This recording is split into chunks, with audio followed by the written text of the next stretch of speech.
exactly what it is. I got it. All right, should be working now. There we go. There was a computer update. Whenever my computer updates, there is this weird thing that happens where it forgets what my devices are, and if I forget to remind it, it's ridiculous. Give me 1 second. I gotta give my dog a cookie.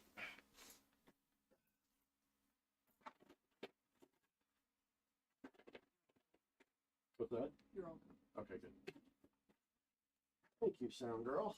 That's your superhero name, Sound Girl. My wife's superhero name is Sound Girl now. Okay. Sorry about that, guys. Really, I apologize. That's on me. But yeah, so ooh boy, I don't know how much I should talk about right now, right away. But I had quite the experience. I think we'll save up. We'll get up to that in a little bit. But I want to give this the stream a chance to build up with some people. And I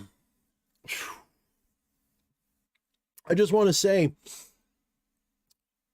Jason, thank you very much. I know you're here watching. Jason, thank you very much for letting me off the hook today.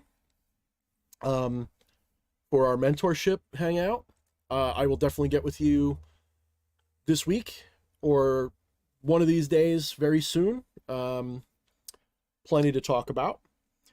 But because you let me off the hook, I was able to explore certain things, which I will talk about in a little while. But I just want to give people a chance to filter in and, you know, all that kind of stuff. Eddie's edging the stream. Very nice.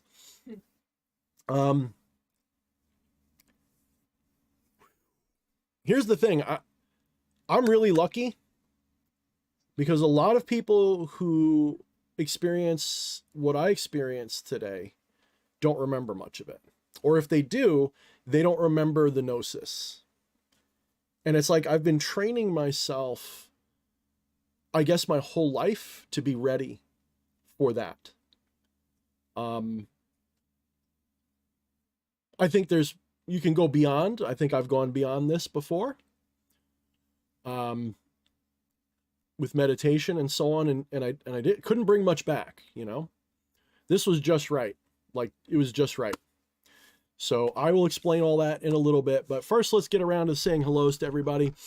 Kelly Meadows is here. Hello and good evening, she says, with the devil. Well, really, it's just the beautiful sign of love there with a nice little flower and a leaf and some other leaves. Yes, it's nice fall out. Thank you, Kelly. George Coggins here. He's excited. I know he's excited because he saw my post on Facebook. Oh, hiccup burps. I just had dinner, so pardon me if I'm burping a lot. Puts up some shroom. He put up a bunch of little shroom emojis. Yeah, I wonder why. Let's see. Jose Munoz says hello. Hello, Jose Munoz. We love you, buddy. Eddie Romanov, of course, says sup, which is Jason. Shrieking Violet, the purple wrench. Hardcore Zombies, getting to the point where I can't run from the pain anymore. Oof. Don't run from it, embrace it.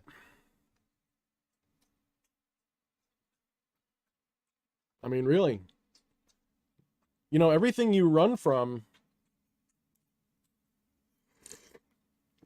is really, in a lot of cases, what you need to run at. I'm not saying that you should run towards danger all the time, but when I was doing martial arts, one of the mottos of my dojo, my school, my teachers drilled into us, was that safety is closest to the heart of danger. There's truth to that in a lot of ways. The things that we run from tend to be the things we need to embrace. I wouldn't say it's a rule, but it might as well be. It's, yeah. But I don't want to, you know, I don't know what you're going through, so I don't want to give you the wrong advice. But maybe that's what you need to hear. Maybe it's exactly the opposite. So sorry if it's wrong for you, hardcore. Let's see. Give me a minute, guys. Yeah, we got 20 people.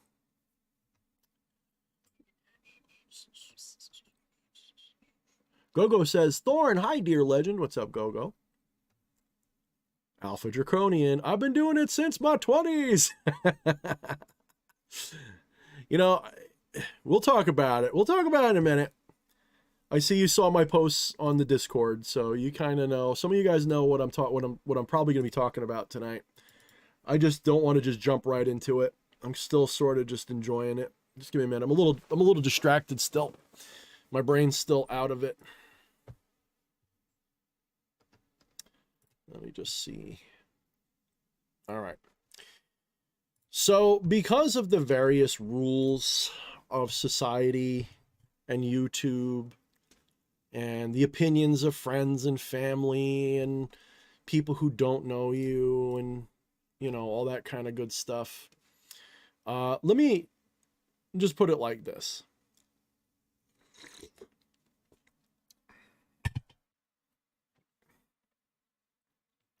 Today I found out it was easier explaining it to my wife. I wonder if I should just tell you guys like the whole thing. Maybe I should. What do you think, sweetie? How should I break this? Should I just give the highlights or should I just give a play-by-play? You should do the highlights. The highlights? The whole thing's a highlight. The whole thing is a highlight. The whole thing's a highlight. The whole thing. Yeah, Nemo goes crazy. Yeah, I get you. He says, glad you're still here on YouTube. Seems a lot more Wicca and Sparkles now. I am going to be transitioning more and more to Rumble tonight. I've been lazy. I haven't felt like dual streaming. I should just spend the money and get the thing that lets you dual stream constantly. I should just do that. Well, especially since last time it really skitzed out again. Yeah, that was the other thing. That last time that we did it, it skitzed out a lot and I got frustrated and I just canceled the stream and like, I don't want to do that again. But I will be probably next year, like starting January, I'm just going to ask Santa Claus for like, I don't know, $150 or whatever it is. And I'll get the dual streaming thing. I can afford it. I'm just being funny. And I'll just set up the dual stream through my, streaming system. It costs like $15 a month, I think, to buy the ability to do that, which is fair. You know, when you consider, on a good stream, I might make $50, $100, you know, that's fair. You know, it's worth doing. Maybe I'll stream more often too. But I may go to Rumble at some point tonight. I probably won't. I think I'm just going to stick to YouTube. I'm going to make this a shorter stream because I'm still processing. And some of you veterans will be like, okay, that's like level 1, you know, but for me, it was like blast off. So, all right. So, Real quick, you did have a super chat. yes, thank you. Patchy says, brother, it's me, a Patchwork. What's up, brother Patchwork? We love you, pal. Thank you for showing up. This is exactly what I needed today because I've been floundering in my own ego mind bullshit for 3 years, largely because of the world, politics. And I now realize that, you know, we have a slew of metaphors for this. And it's time for people like me to stop fucking around and really do the hard work and explain things. But it's hard. It's really fucking hard to do because we don't have language for these ideas, because if there is language for it, it's been taken from us. I really want to stress, especially like one of the themes that was running through my experience today, and I'll explain what that was in a minute. One of the themes running through my experience today that kept bubbling up, and every time it bubbled up, a part of me said, don't let it make you angry, because anger feeds them. It was bubbling up through my experience today.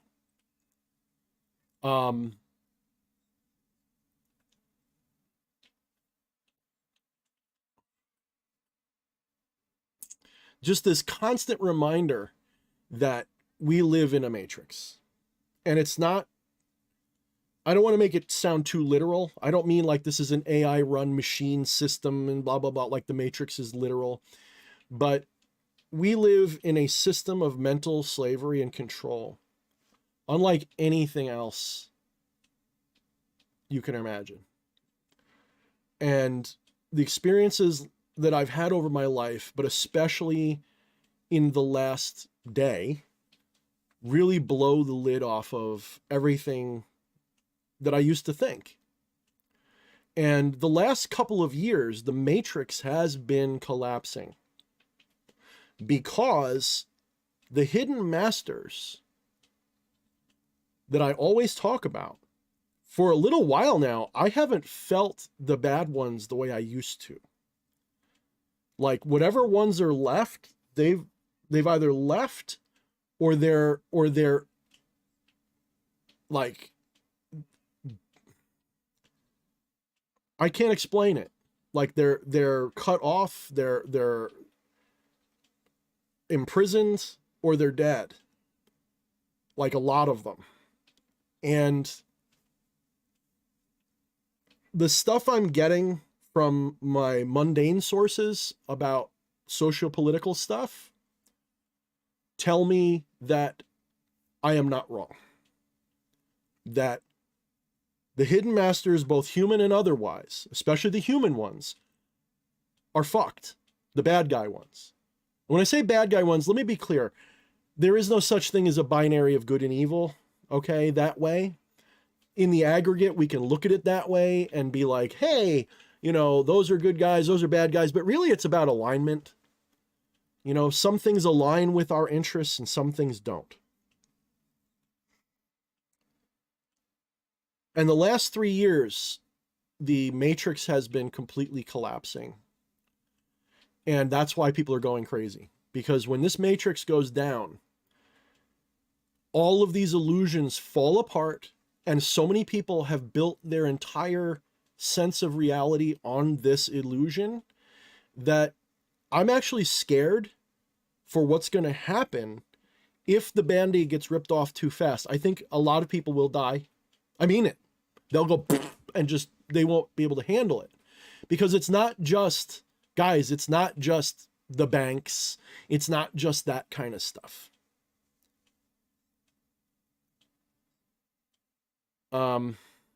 It's not just George Soros or whatever, okay? Excuse me, YouTube, I'm talking here. Fuck you. I'm sure I'm going to see my concurrent viewers instantly dive. By the way, it almost never goes above 30. Oh, it just went to 36. Excuse me, I just spoke of the devil. I said George Soros and suddenly it shoots up. The Matrix isn't just that. The Matrix is multi-layered. They want you to believe that reality is a physical, dead nothing, and you are just this physical body, and you're a piece of shit, and that when you die, there's nothing, and when you're born, there's nothing, nothing, so you might as well dedicate your life to the greater good. And of course, you don't get to figure out what that is. They tell you what that is.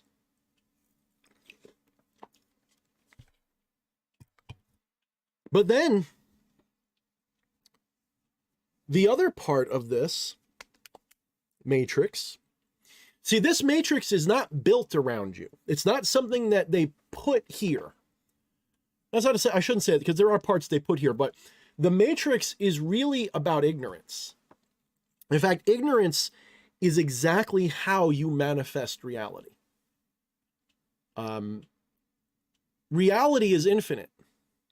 And everything that you can imagine is there, right in front of you right now. Literally right here, right now is anything you can imagine. Because space and time are an illusion. They're just a holographic interface for you to relate to. And your ultimate self, consciousness, is selfless. But it, through ignorance, it masks its infiniteness, its infinitude. And that masking is what brings the world into view. The ignorance is what gives everything its edges and its shapes. It's like, imagine reality as a solid block of consciousness, marble, clay, whatever word you want. And ignorance is, it masks it. And the equivalent effect would be like carving it out of stone and gives it shape. So you're tuned in to a phase or a paradigm that reality is. You're tuned into a paradigm.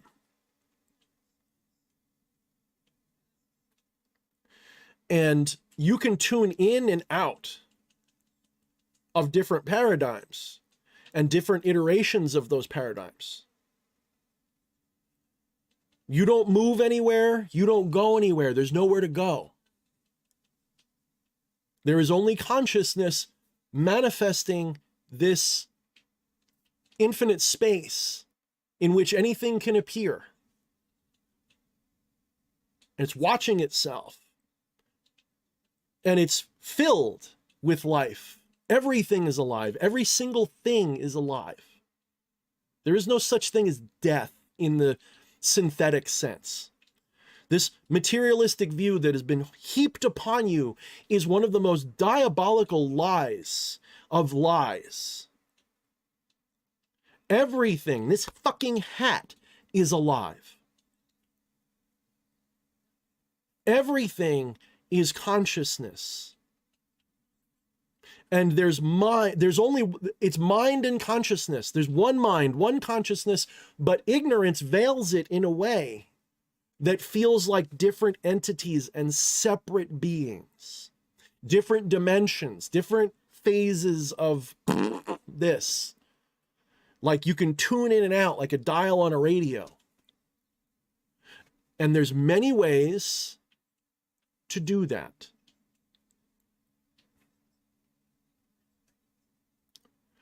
Yes, George, except take the I out. It's Brahman, not Brahmin. Brahmin is like, I think it's like a cow. I think that's what you call a cow.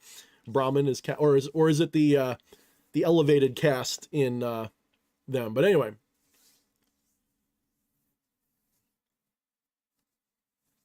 Yes, CJ, because they're getting us ready.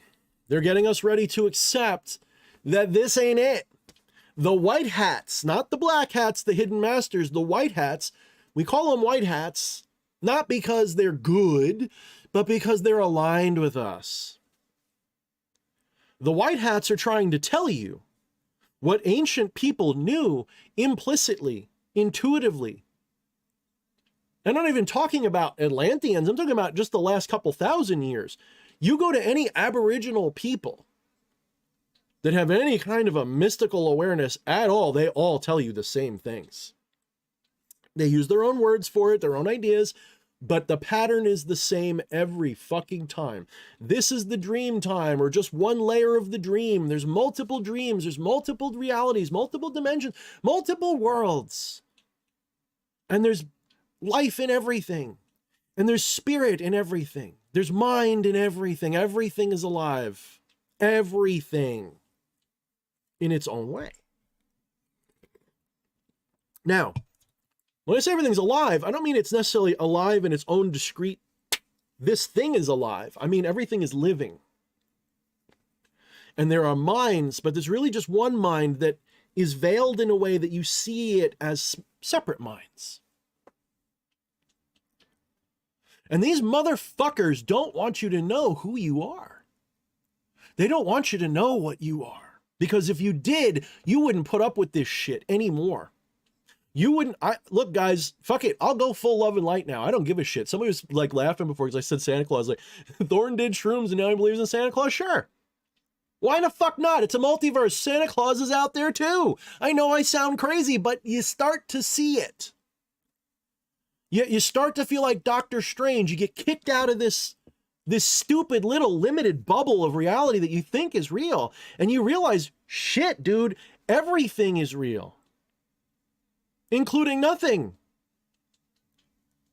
It's a mind fuck beyond mind fuck. That's why we don't do it easily. That's why when people do occasionally hit that eject button, they take the heroic dose, they go into samadhi, whatever the fuck they do, they just They blast off, they leave this behind, and they realize I've only been contained by my own ignorance, nothing more.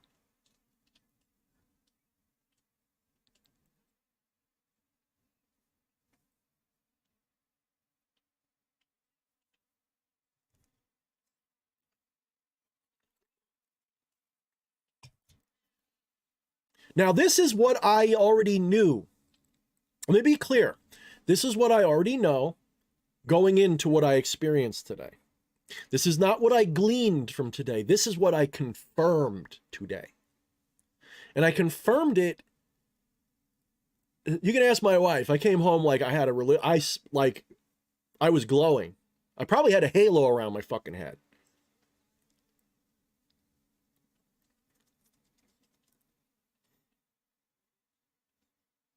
So yeah, this is what happened.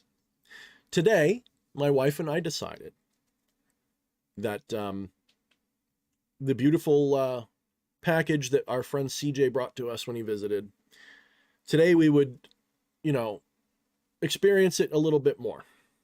And I got to be careful because I'm on YouTube, so I know you can discuss these things, but I don't know where the limits are. Okay? So I'm being a little cautious. I don't feel like getting deplatformed tonight. But we'll say I do not encourage you because by law I'm not allowed to. And that is criminal. In my opinion, this is criminal that I am supposed to tell you not to do this. I am supposed to tell you not to touch this stuff. And I think it's not for everyone. I will admit that. And it does impair you. But in all honesty, the fact that it's illegal is criminal. This is absolutely criminal that this is something that is so fucking taboo to not only our culture, but our laws, to our, well, why is it that way? Because if you all did this, you would never, ever see the world the way they want you to ever again. It would be over. Their whole system of bullshit would be over.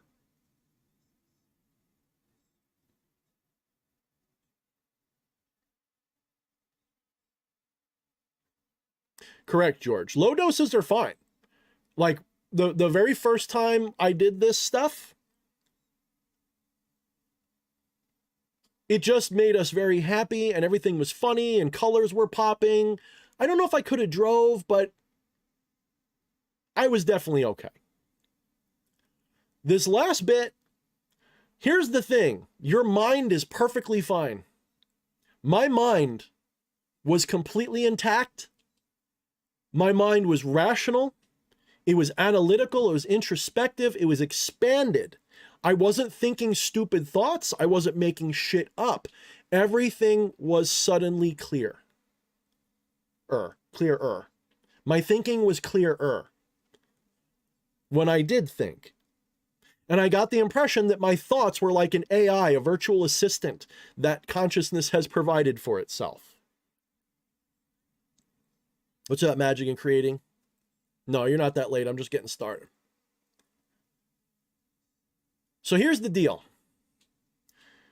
I checked my body weight and I measured out what is considered a normal dose exactly right on the button. I have a micro scale now. I had to buy one because my regular scale ain't enough.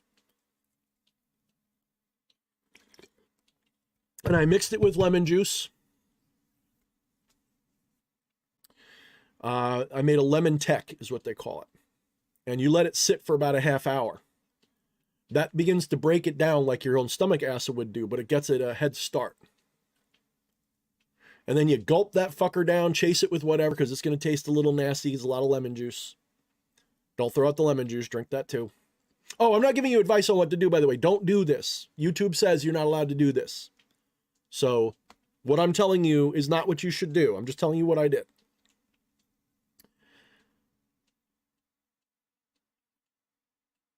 That broke down the substance itself. And it made it come on much faster. Now, I took what was considered a normal dose. So not a low dose, not a high dose, not a breakthrough dose, just a normal dose.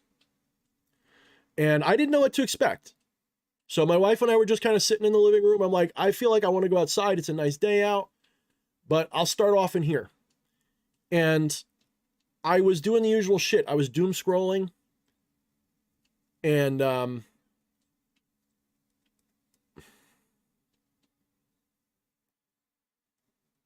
was bitter.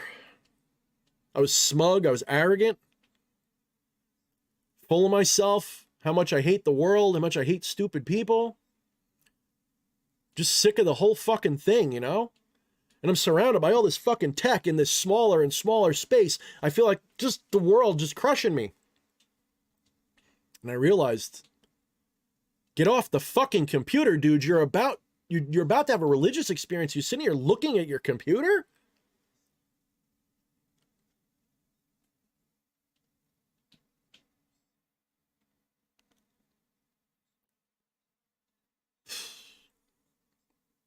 You can feel it, right? What I'm saying? You can feel it. You can feel that, like, it's almost like I was holding myself back, like, don't do it, you know? Jay Baldeo with Hail Lord Fungus, nice. 777, thank you, brother.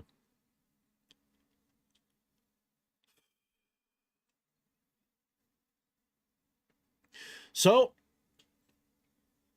I go outside, I grab my hat. Well, I didn't at first. I'm not gonna be too literal. Just assume I went out I had to come back for my hat, but I went out with my robe thing. I went out with my coat, my hat, and then my walking stick. And I went in my backyard and I sat. And I felt it coming on. Exactly, Jay. You can have them around, use them as tools, but don't scroll, don't use them. Like, I use mine to have music and shit. That's all I used it for. And once in a while I had to text my wife just to make sure shit was copacetic. But otherwise, I agree. These things, what did I call them? April? Camilla? What did you call them? I know you called them poison. Like an idiot? No, it's not idiot device. It was like, there was a certain word for it. well, anyway, they're a tool of the bad guys if you're not careful. These things,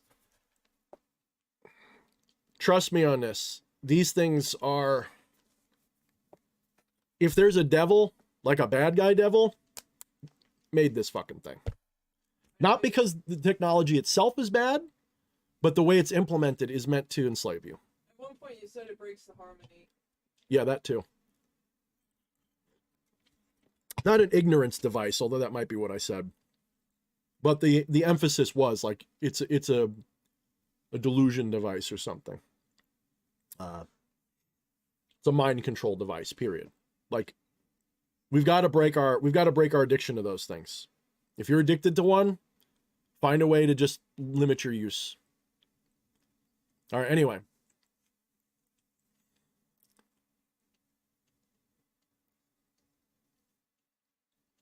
So I'm sitting there and it's kicking in fast. And I'm thinking, all right, nice. Because you can ask CJ, the last time I barely felt anything on anything I used. And to be clear, I had to use over 3 grams to even just get a normal dose because I'm a big guy.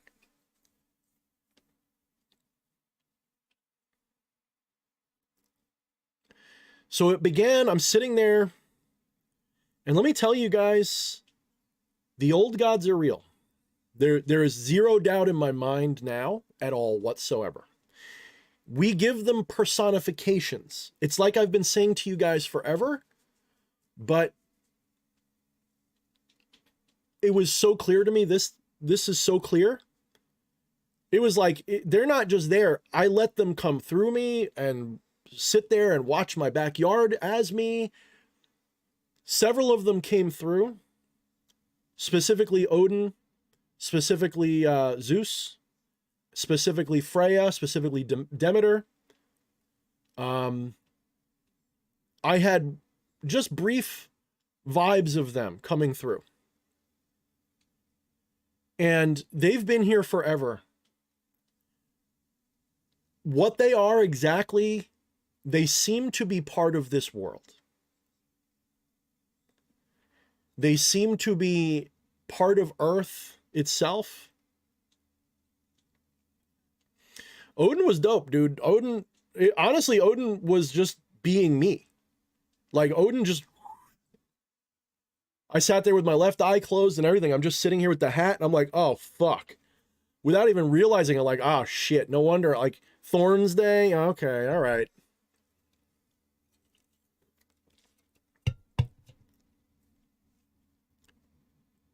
So that was one of the first things you feel. I felt. Now, I'm different from you guys. I want to be clear. A lot of people just have this and they just see pulsing shit. And you have to remember, I am trained, self-taught, but I am trained to go very deep in meditation and reach out to spiritual beings without any assistance. Just let go and just let things come through. But this dialed that shit up. Like, it broke the knob. It literally broke the knob. I was just like, okay, this is completely real. I totally get why ancient people used to carve gods into rocks, because they're in the rocks, they're in the trees, they're in everything. They're part of this world. Maybe they're our deep ancestors. Maybe they're watchers. I don't fucking know. I don't think the point is to know. The point is they're real, and that's enough. Don't worry about what they are, except that they are. Yes, all of them, the Jewish God, the Christian God, they're all out there in the multiverse, in consciousness. They're all there, completely real.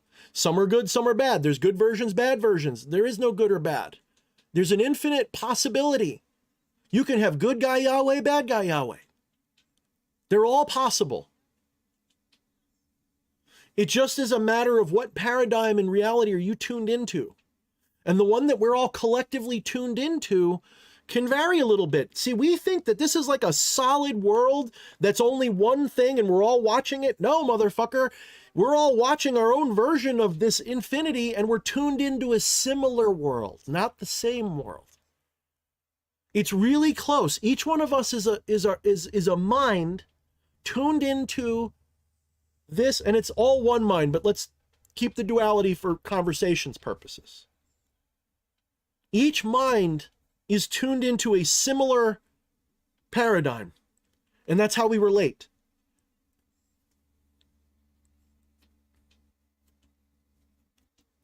So I'm trained to commune with spirits, and this is like rocket fuel for that. And you got to be careful, because you got to just make sure you need to be trained in this, guys. You need to be trained. This is the problem with these things. This is why a shamanic path is necessary, or a spiritual mystical path is necessary. If you are just some dipshit watching D.H. Thorne and you've never had mystical philosophy as your core, and you're like, I'm just going to do a butt ton of shrooms and I'm going to get it. No, you won't. You won't get anything. You're just going to have the show. You're not going to understand it.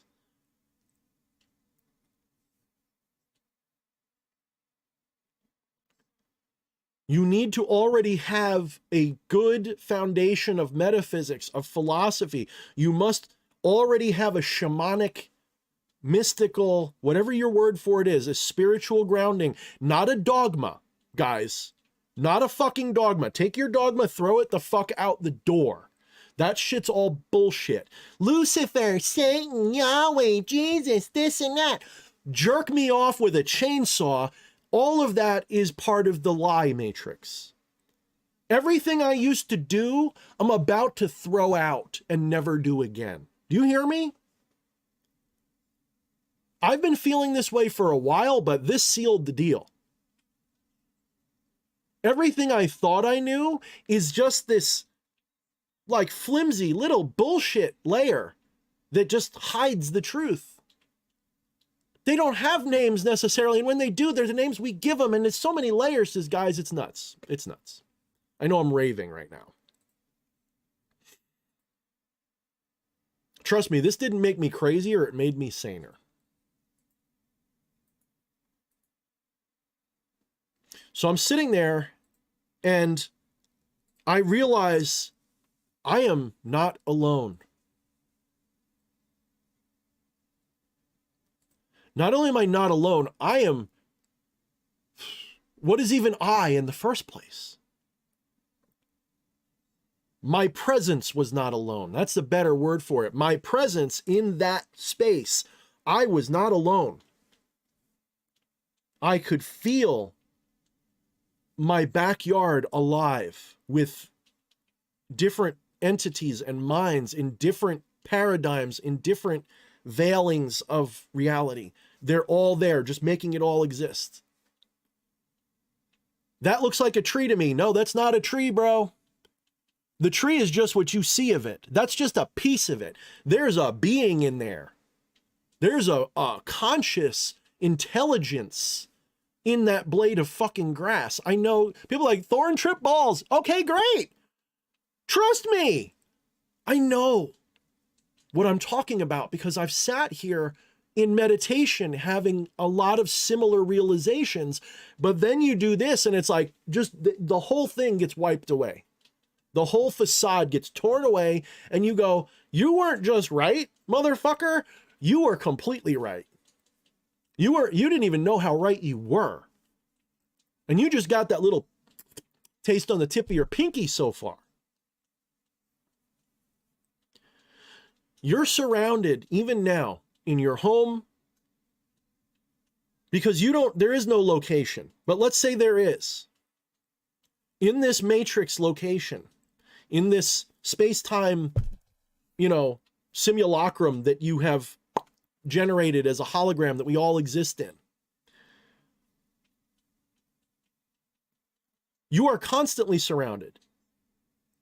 And when you go out in your backyard, there's beings everywhere, in everything, beyond in things. It's just everything. You realize it's all alive.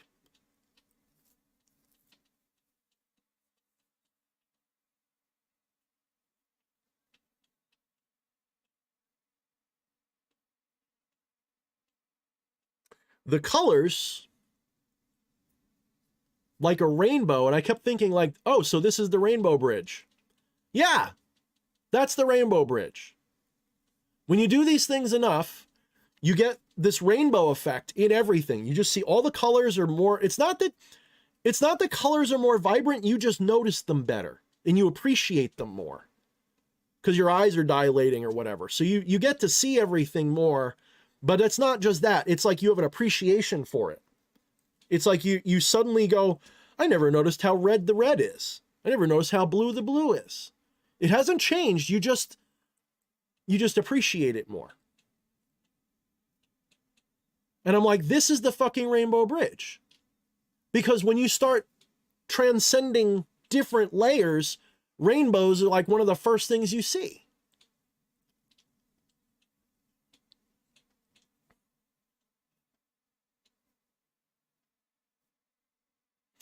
So Satanovision, yes. Let's get the order of words correct here because that's part of the ego matrix complex materialistic lie that you're enduring right now. So the reality matrix that we've all been indoctrinated into is that consciousness is in things. Like there's a thing and it has consciousness. That's the materialist lie. They want you to think that you're a body and that somehow this brain generates consciousness. No, motherfucker, not in the slightest.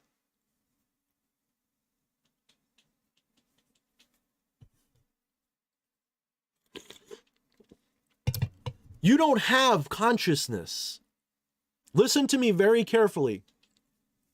Nobody has consciousness. Consciousness is all there is. And it takes the form of everything you can imagine. And right now, consciousness is taking the form of you watching me do this video. But it's not just taking that form, it's taking all forms, and you, as a mind in an isolated fashion through ignorance, are tuned into just this one tiny, infinitesimal, teensy weensy spectrum of infinity. And when you think about this, this is not like a hard linear chop of infinity. You can't do that. It is a fraction of infinity, and any fraction of infinity is infinity, guys. I don't know if you know that.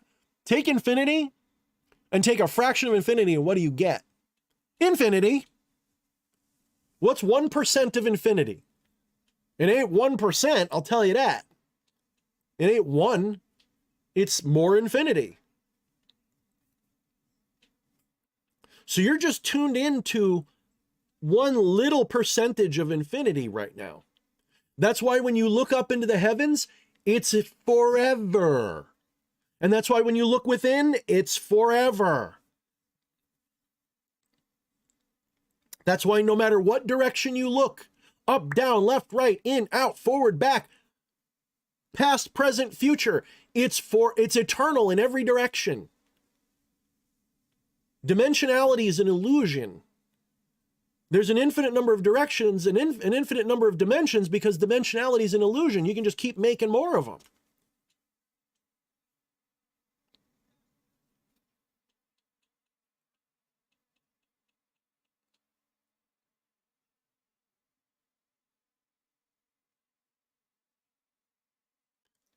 All right. So this is still in the first 5 minutes. We're still in the first 5 minutes.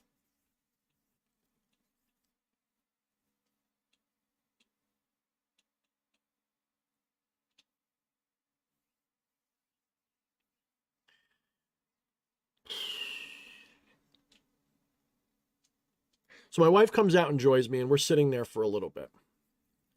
And whoever's done this stuff, you know that so long as it's a positive one and not a negative one, when you're having a positive trip, love is a powerful thing that comes through. And it's not passion love, although it's in there. It's that love I spoke about when you're talking about samadhi, deep samadhi, Turiya.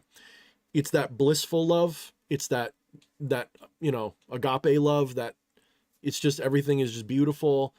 And I look over at my wife and I'm like, damn, she's beautiful. And she's looking at me and like, damn, we're beautiful.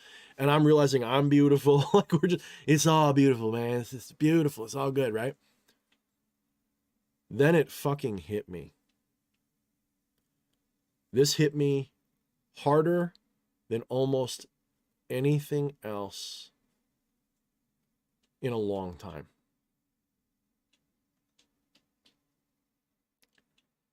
I know this intellectually. I've known this for a while. I've realized it through meditation, but not to the degree I realized it today. This body,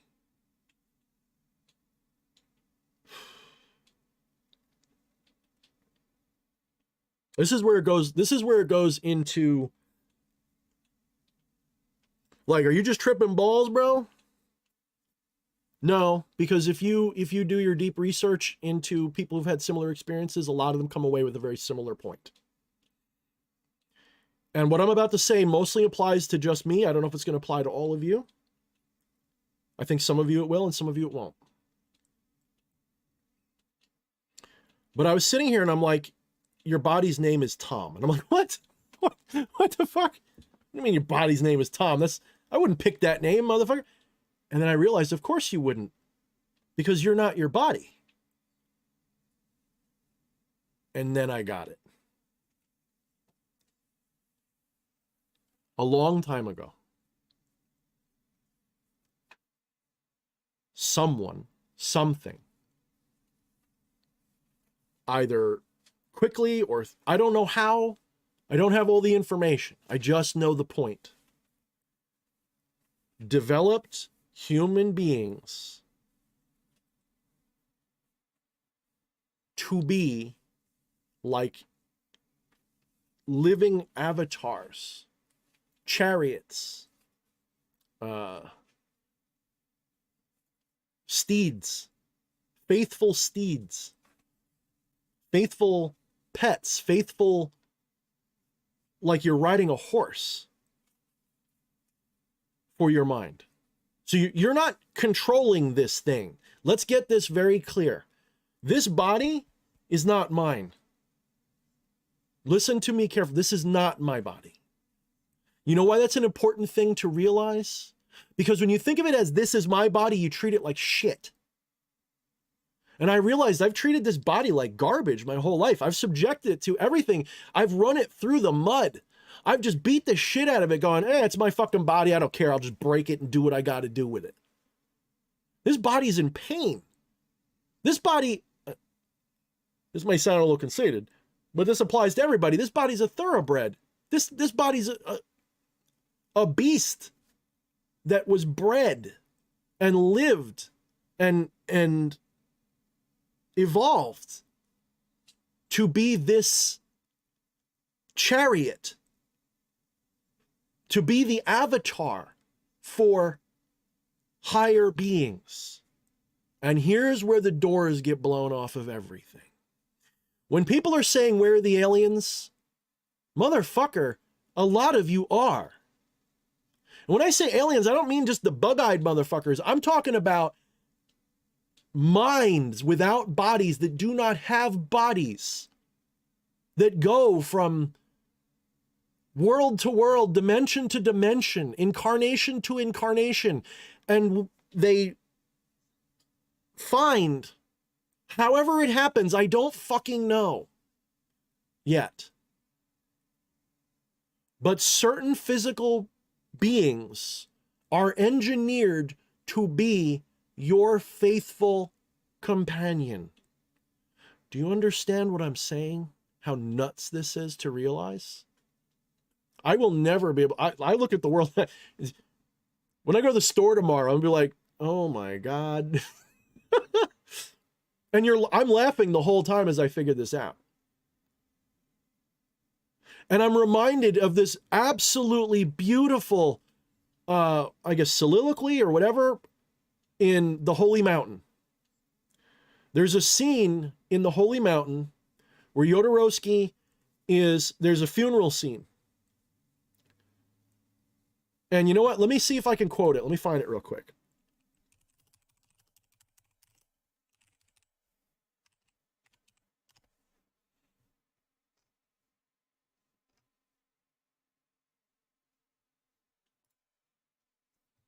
This is the ceremony of death. The grave receives you with love. Okay. Surrender There's one line in this yourself to part that is death. really relevant to Return what I what just quoted. was So let me read this loaned whole to you. thing. This is during a Give scene up in your the Holy flesh Mountain or where there's your a funeral going veins. on. And I guess Give up it's, your I forget, I'm pretty sure it's friends, your Jodorowsky who says lovers. this. He says, Give this up is your the ceremony of family, death. The your grave past. receives you with love. Surrender yourself what to you death. hate, Return what was loaned what to you desire. You will oops, know now. Oops, I'm gonna get a content strike. Fuck. Damn it. What was playing over it? Whatever you were listening to. I wasn't listening to anything. All right, hold on. What was it text or anything? It's voices. Yeah, it's coming from your stream, so I paused it. All right. Yeah. There's no way I could have known. Oh, it's a SoundCloud thing. No wonder. Oopsie. I just grabbed the first link. Sorry. All right, anyway. I just, yeah, I see what it's doing. All right. Hopefully I don't get a content strike for that. It was only like 10 seconds or so. Sorry, YouTube, don't content strike me, but whatever. So this is the ceremony of death. The grave receives you with love. Surrender yourselves to death. Return what was loaned to you. Return what was loaned to you. Give up your pleasures, your pains. Give up your friends, your lovers. Give up your family, your past. Surrender what you hate, what you desire. You will know nothingness. It is the only reality. Don't be afraid. It's so easy to give. You are not alone. You have the grave. It is your first mother. The grave is the door to your rebirth. Now you will surrender the faithful animal you once called your body. Don't try to keep it. Remember, it was a loan. Surrender your legs, surrender your sex, your hair, your blood, your organs, your bones. You no longer want to possess. Possession is the ultimate pain. The earth falls over your corpse. She comes to cover you with love because she is your true flesh. Now that you are an empty heart, open to receive your true essence, your own perfection, your new body, which is the universe, the work of God. Yeah, we'll get to that. You'll be born again. You will be real. You will be your own father, your own mother, your own child, your own perfection. Open your eyes. You are the earth. You are the green. You are the blue. You are the aleph. You are the essence. Look at the flower. Look at the flower for the first time. Look at the flowers. The words do not do justice.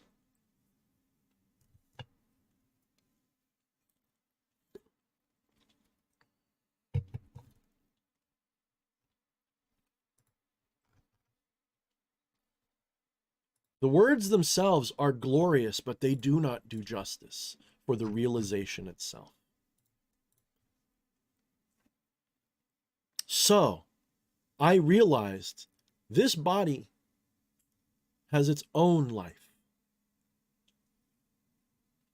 See, human beings were developed with this great big fucking meat juice in here, not to give us anything, simply to be a kind of filter for consciousness, for minds higher than this being to tune into, to use as its animal chariot. This ape-like creature did not evolve, I do not believe, naturally. Or if it did, it just took a while, but it didn't evolve the way they told us it does. It didn't come from a bunch of apes that fell out of some trees and decided to grow, you know, straight backbones and shit. Human beings were engineered. I am so convinced of this that I can't say anything else. Human beings were engineered, and we're not the only human-looking things in the universe at all. Not even close. There's some things that are exact copies that look exactly like human beings. We're not the first human experiment, okay? Human beings exist throughout the multiverse, throughout the universe even. Human beings are just one suit, one human meat puppet, one animal companion for the gods. Did I not tell you? Does it not say? Is it not written? Ye are gods.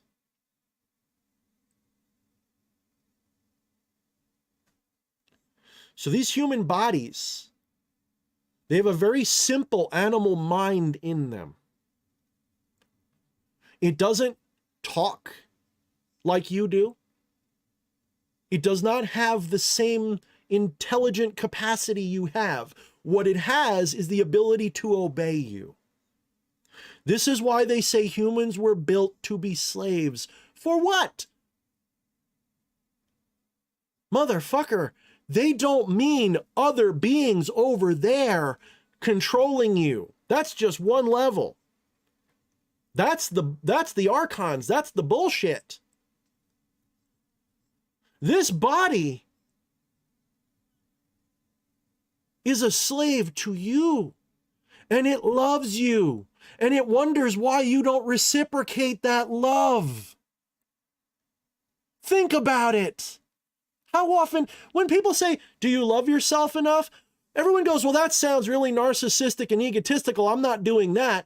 No, asshole, you're supposed to love this thing. This fucker has served you its whole life without a single thank you? Its whole life? From birth to death, it's been walking itself to death for you, mind, whatever you are. And you're walking around in this world shitting and pissing and eating, thinking that that this belongs to you. You're a visitor here. Maybe you've been here a bunch of times, but you're just a visitor. This being lives here. You're the alien, dude. You. Now, maybe some of you aren't. Maybe some of you are something else. Trust me, this kicked the shit out of my brain. I will never see reality the same way again. Your body is the temple of the gods, Alpha, exactly.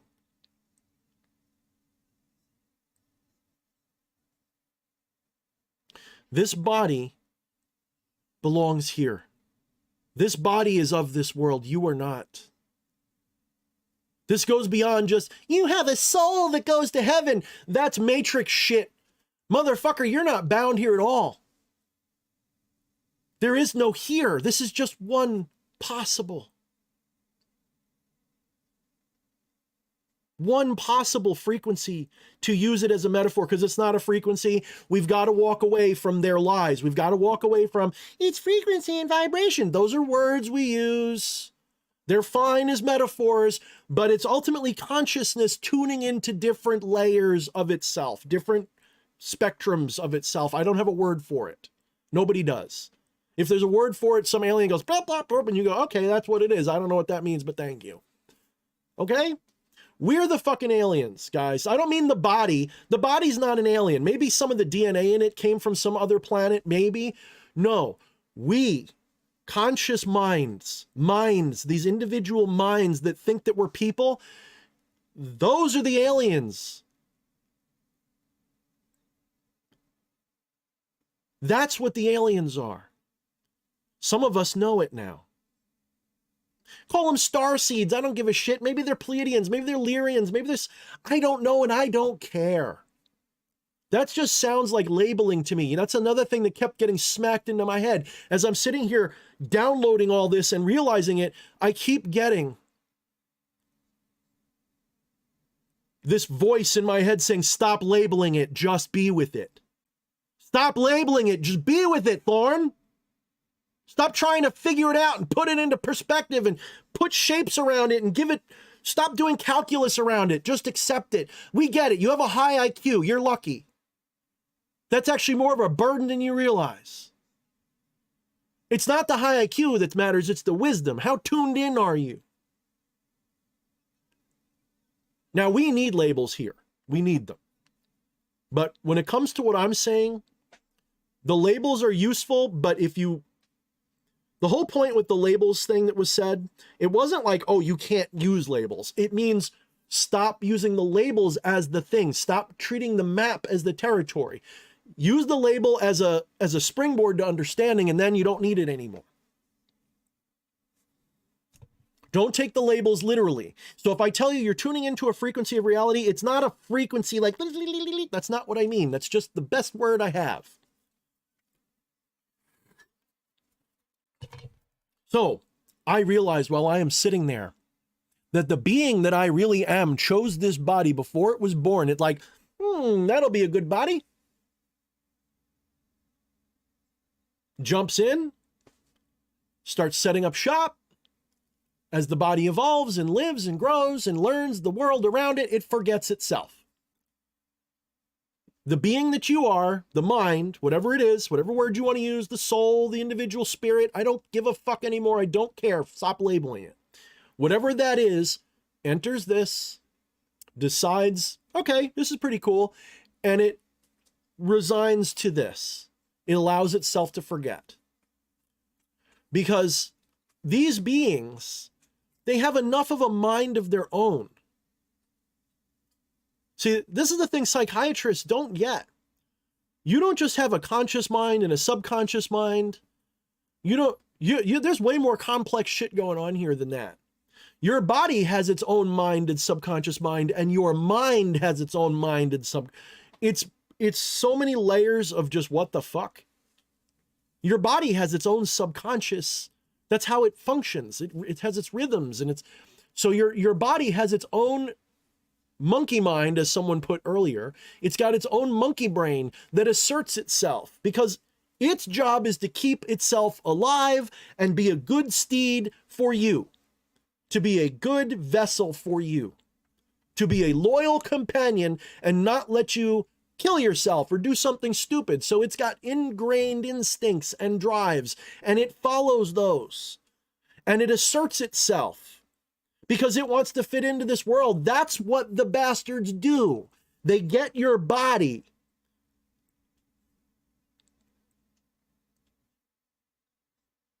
They get your body and they confuse the body to believe this. And as the body believes it, the subtle mind goes, well, I guess that's reality because for me right now it is.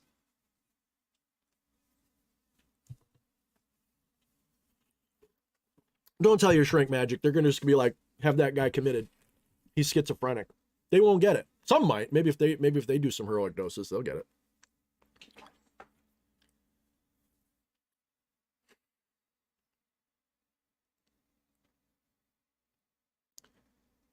We're all travelers here. At least I am. I think my wife is. Probably a lot of you are too. Maybe some of you have been here a long time. Maybe some of you have incarnated here a bunch of times. Maybe some of you guys are from here. Maybe you're an entity that was part of this world to begin with, and you just keep evolving through incarnation after incarnation. I wasn't. Whatever I am, this is just a place I'm visiting maybe a few lifetimes. I don't know. I don't know how many. Like, I'm a forward scout. And I'm down here in the trenches in this body walking around going, where's the aliens? Motherfucker, they're everywhere. They're literally everywhere. Aliens, what the fuck is even an alien anymore? When you jump off this cliff, even aliens are like, that's just another meat suit. There's infinite numbers of beings that could just pop and you could encounter them.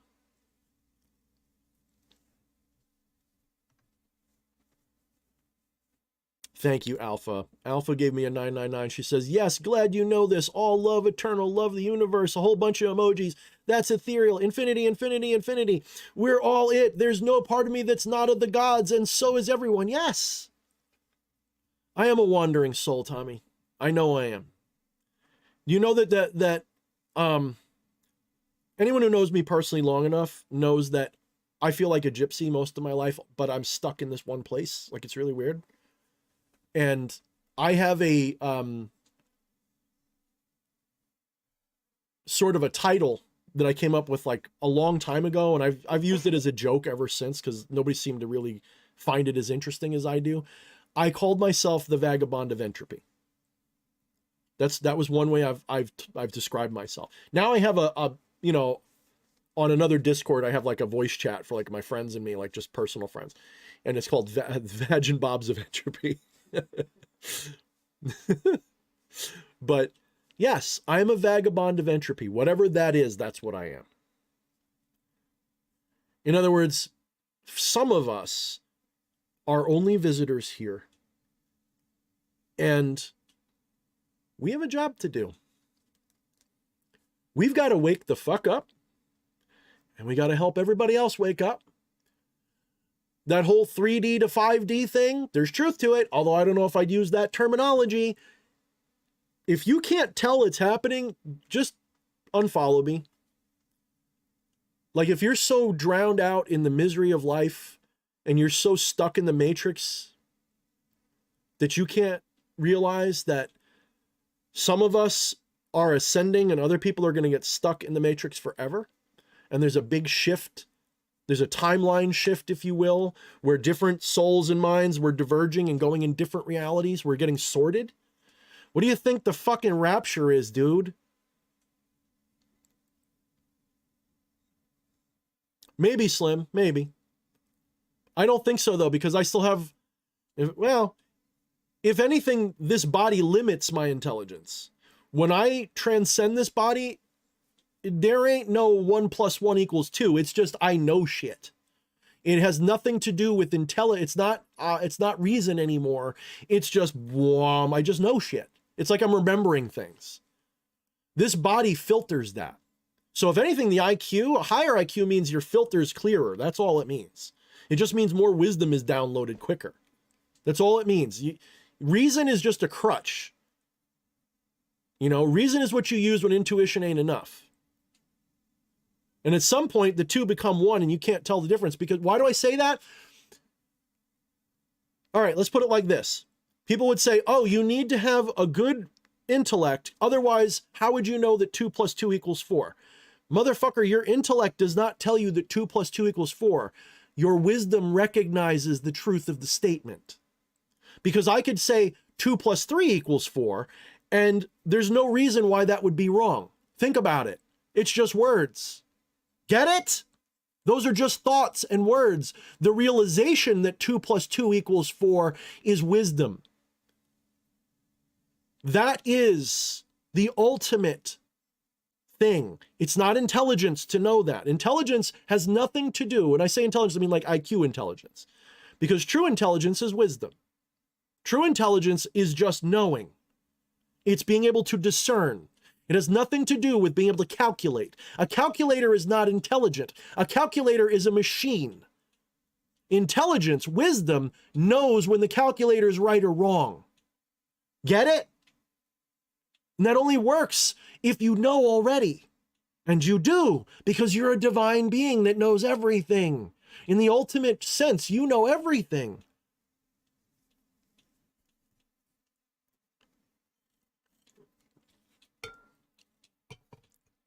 But that leads me to a thought. When I was realizing that I'm just a scout here, if you will, I realized that the being that I am has higher knowledge that transcends this world and all worlds. It knows things. Why do you think I do this? Because I'm tuning into that and I'm spewing it out like blah, blah, blah, blah, blah. I can't help it. It's all I want to do. I realize I'm not special, by the way. I know it's because Thorne's got a God complex. No, relax. I realize why Odin is a special being to me. Wotan, Odin, I realize why that one's special to me. Why Mercury tends to be a very special figure, the spirits that resonate with Mercury. Hermes and Thoth and Odin, all these Mercury entities have a lot to do with me because guess what, guys? Whatever that archetype is, the being that I am, has a lot to do with that.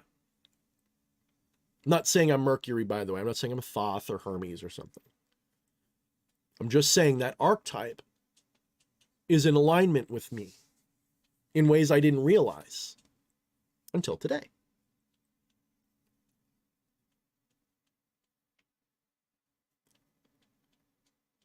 So, there I am realizing all of this shit.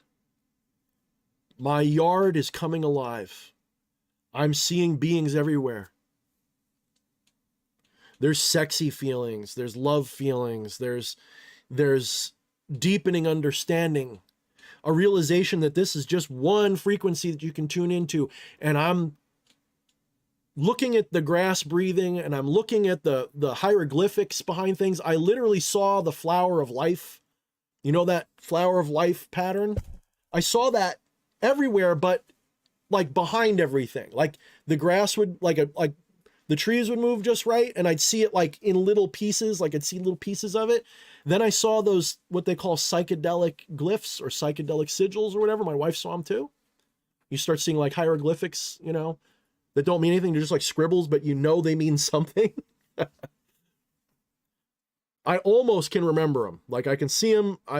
Next time I'm going to take a piece of pad and paper with me. I'm going to try to draw shit that I see as best I can.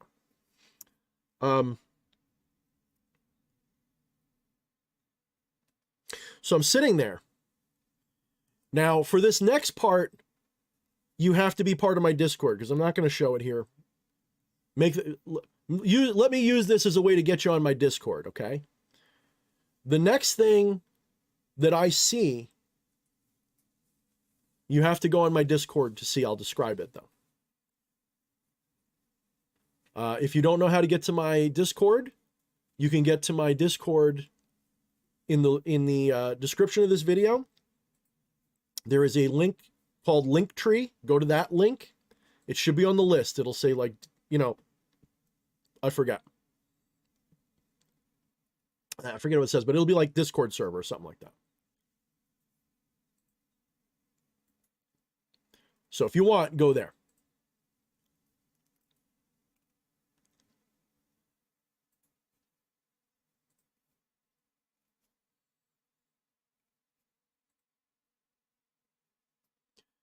So if you go into the Discord, there's a channel called Psychedelics Chamber or something like that. And if you go there and read and see what I put there, I'll explain it to you now. You know what? Maybe I will. Maybe I'll just like pop up the Discord. And maybe I'll just use that. Let me see. Problem is, I think I have to. How would this work? Second capture. All right, you guys might see porn or something. Hold on. What is that? Is that the, oh, that's the other one. Okay, let's do it like that. So let's pop this on. Good. Now you see my other window. Good. All right. And let me adjust this. Give me a minute, guys. I wasn't prepared for this part. So you don't have to join my Discord. I changed my mind, but please do. You'll see it unfettered this way. All right. Now you see my whole, my left screen there. Okay. I didn't see that, by the way. That's just some artwork that I love from heavy metal. All right. So let's see if I can do it like this. Bloop. You'll see my bird checking out the picture. All right, good. Can you guys all see that? Okay. My bird's checking out. That's what I drew. So I'm sitting there in my chair in the backyard and I'm watching the whole world breathe and there's just life and everything. It's all real. It's all happening. And I notice at the very edge of my property, these beings that were there. And I'll read what I wrote. I said, these live at the edge of my property. It's not 100% accurate, but this is the best I could do. Imagine these, but blended into the environment, like they have adapted camouflage, which you can see through when you're on shrooms. Nuts, I know, but I know what I saw. They're totally peaceful, and they seem to feed on ambient energy like plants do. I got the feeling that they move around, but do so really slowly, like a walking tree or something, like a walking plant, but not so slow that like it takes years. It's more like it might take them a day to get across the yard. That's just the impression I get. And for whatever reason, they didn't seem to want to enter my grass or you know, like the lawn itself. They seemed to want to stay on the edge of my property. Like they didn't want to cross into the grass area. They liked the wilder area. And they looked exactly like you see drawn. The only thing is it might be hard to see because of the way I drew it. I don't know if I got the right number of petals or what, but they looked vaguely like this shape. Like there's one in the middle and then there's two others around them. And then there's little ones all over and there's some bushes and trees and shit. So there was definitely one in the middle that was really prominent like this. And I think it had 5, but it might've had different number of, I don't know. And these things were a little bit like eyes, but they weren't eyes. But I got the feeling like they were supposed to be eyes. So I got the feeling those dark shapes were like eyes, but I didn't see blinky eyes. They were just little, you know, almond-shaped little things. There was at least 3 of them in different shapes, sizes, and postures. So it was really, because remember, they're like camouflaged into the environment. But they were definitely standing out from it. Like it wasn't like, oh, Thorne's just noticing a pattern. No, I wasn't just noticing a pattern in the crazy ripples. It was like something just like and pulled away the shade, the covering, and like there they were. And they're just sitting there just like swaying a little bit, watching us. Real quick, I sent you a message on Discord. Is it a bad message? It's a What am I looking for? it's between me and you. Oh yeah, that's fine. Okay. Yeah, that's fine. Whatever you have to do to fix that, that's fine. Thank you, honey. Where was I? I don't remember where I was. They were swaying. Oh yeah, so they're like swaying almost like in a breeze, but it wasn't the breeze. Like that was them moving. Like they're just like, and I could feel like they were communicating with me, but it wasn't words and it wasn't thoughts. It was just, I understood shit. Like we were copacetic. They were very intelligent. And I got the impression that they've been here forever.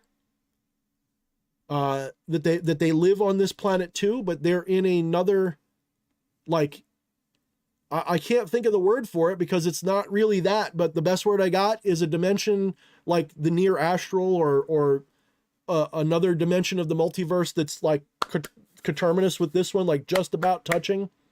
And normally we can't see them. And maybe I'll never see them again. Maybe I only tuned into that wavelength. I don't fucking know.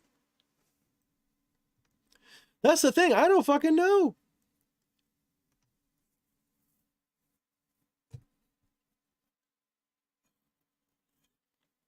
Thank you, Slim. Yeah, that's a good way to put it. I think Slim might be right. He says, you are correct. The body limits your intelligence, your high IQ, quote unquote. And I like the way you put that in quotes. It's very important to realize that. Is your brain processing information. It's a bandwidth limiter, okay? Like I've been having this understanding a lot lately that having a high IQ is not a matter of like you have more of something. It's that you have less of something. You have less limitation. So it's not a black and white thing where you need a certain amount of IQ to understand everything. It just means it takes longer for you to comprehend it, download it.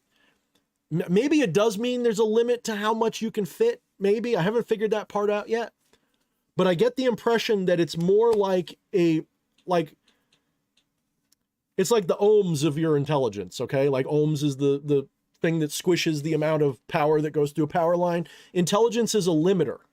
Like what we think of as intelligence in the biological day-to-day, how smart is this guy? That's more of a limiter. It's more of a filter than it is something that's open. And the more open it is, the more you seem to be intelligent. But really what's happening is you have better discernment. You're not actually, see, people confuse intelligence with smarts and with your ability to calculate. That's not intelligence. That's a computational thing. That's a separate process.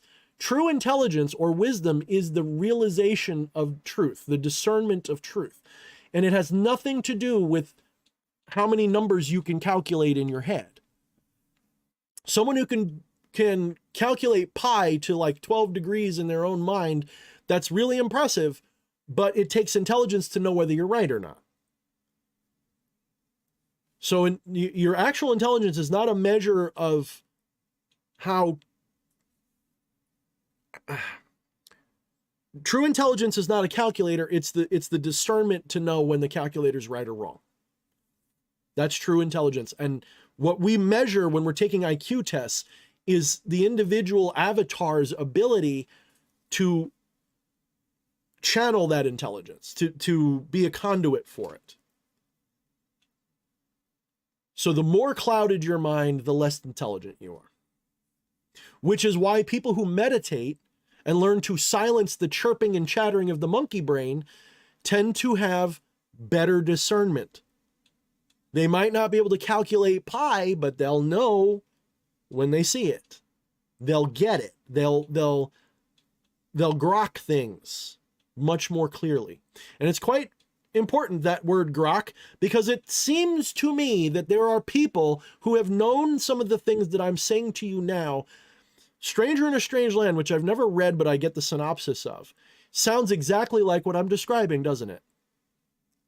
That we're all just visitors here. These bodies were built and grown to be avatars for conscious beings like us who come and we inhabit these bodies for a while, and then when we're done, we move on. And we come from all over the multiverse. Whatever we are, we transcend the multiverse. The multiverse itself is just another gleam in the eye of God, if you will. And that's ultimately what you are.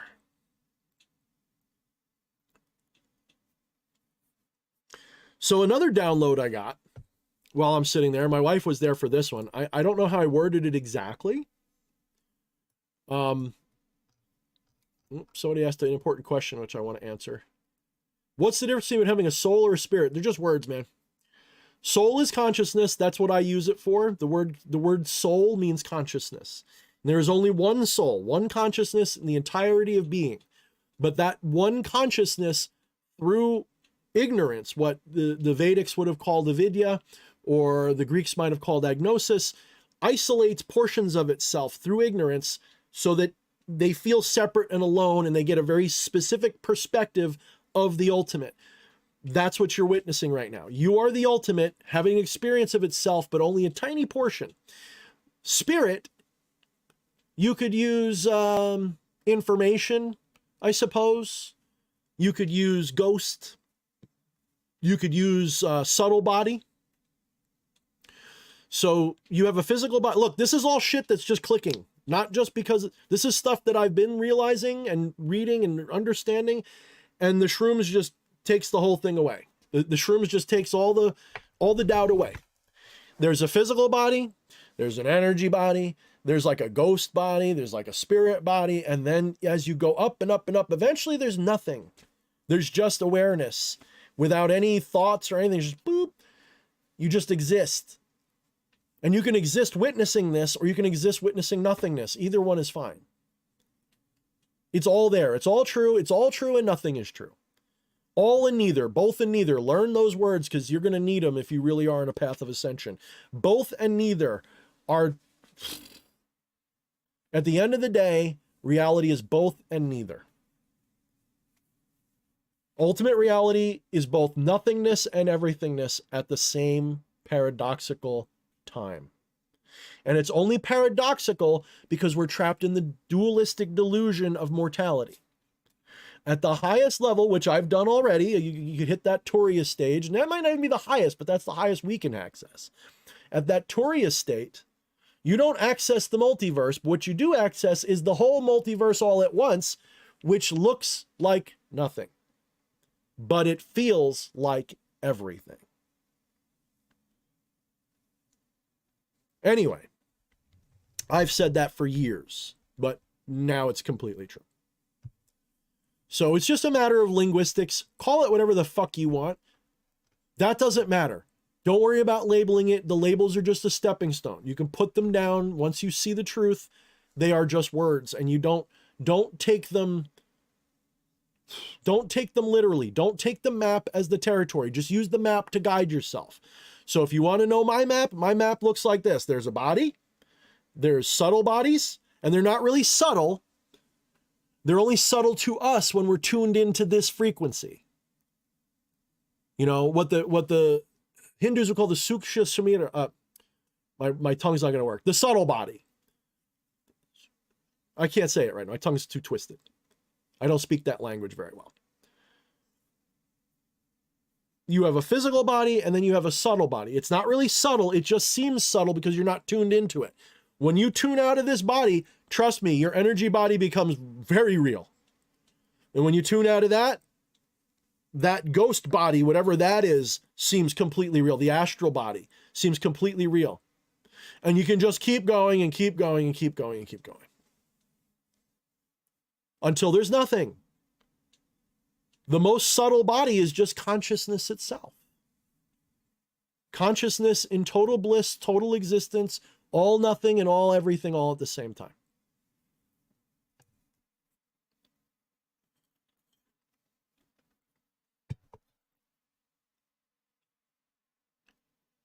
This is why I've been putting away a lot of the dark stuff, not putting it away like it's bad, like I got what I needed. And now it's part of me. I've integrated that darkness again. And now I'm a whole being, just like you are. We'll get to that too. Anyway. So as I'm sitting there, and my wife was here for this part, I don't know how I said it. I don't remember the specifics. I just know the generality of what I said. It was something to the effect of, humans are very disruptive to their harmony, meaning the spirits, the living life of this world, they don't mind us. They don't mind what we're doing, but they find us very troubling. They spend time resetting the balance. Right. They spend a lot of time and energy trying to fix what we set out of balance. Starting to sound like a Green Party guy now, huh? Look, I've always cared about the world. I don't think that, carbon taxes will fix it. I just think the climate change, the scientists are full of shit. They're bought and paid for. I don't trust any of them anymore. Trust me, I'm not an anti-science person. I know science very well. Anybody who knows me well knows that for years, science was my mysticism. And I worshipped quantum this and cosmic that. I knew more than 90% of you listening, maybe even more than that. I think Eddie's like one of the only people that I talk to who's on a similar level of understanding of materiality than me. I'll give Eddie that. Maybe one or two other people. But the people that I regularly associate with, Eddie's probably the closest. Like, he and I bounce ideas off each other about physics and shit all the time. I don't know the math. I know the theory. He knows he's like an engineer mind. He's got that like a trap. Like, he gets like he builds shit. I come up with the ideas, he builds them. So, like, he and I bounce ideas, at least we used to, all the time. So I am not against science at all. Just the philosophy of materialism. Science is fine. Materialism is a lie. Physicality is a lie. The laws of nature are real. Up, down, left, right, BA, select, start. Doesn't give you infinite lives, but it will make your character jump around on the screen. Right? So, in other words, the laws of nature are nature in a pattern, and that's real. Electricity works this way. We call it electricity. We don't know what the fuck it is, but we call it that.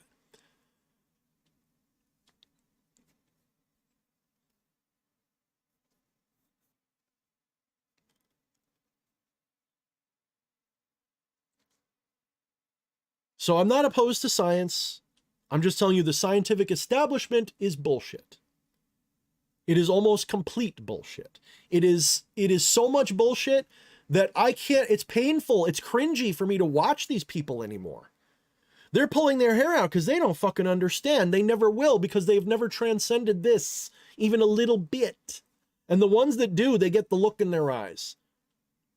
You know, was it Rupert Sheldrake maybe, or people like that? They've transcended enough that their mind is open. They still don't quite get it, but their mind is open. What's up, Jen? Good to see Jen. I haven't seen Jen around a little bit. I hear Jen moved and is doing better, which is good. So thank you for showing up, Jen. Appreciate you. One of these days we'll have to chat about your new house and all that, like your new whatever you moved into. We'll have to talk about that. So yeah, the beings that call this world home, besides humans, besides even the animals, you have to realize those animals, the plants, the animals, these are all just the tip of an iceberg of life, of being. And they don't even know it half the time. Like, just like you don't know it, your dog doesn't know it. Not really. The little intelligence of that animal is closer to what this body is capable of. Listen to me very carefully. If your mind was not plugged into this body would be barely a vegetable. This is why people go into comas. Don't shut me down, YouTube. I'm not giving medical advice. When people go into comas, their body will live forever. It's fine. The body don't care. The animal is still alive, but the intelligence that inhabited it said, fuck this shit. For whatever reason, it fucked off. Sometimes it comes back. Sometimes it doesn't. This body continues doing what it does. Breathing, shitting, eating. And it'll keep doing that, but it doesn't have a driver. And when I say driver, I don't mean like literal control freak driver. I mean like a dude in a stagecoach going, go left, go right. And the body carries out that will. This is why you don't have to go and command your hands to do everything. They'll just do it for you.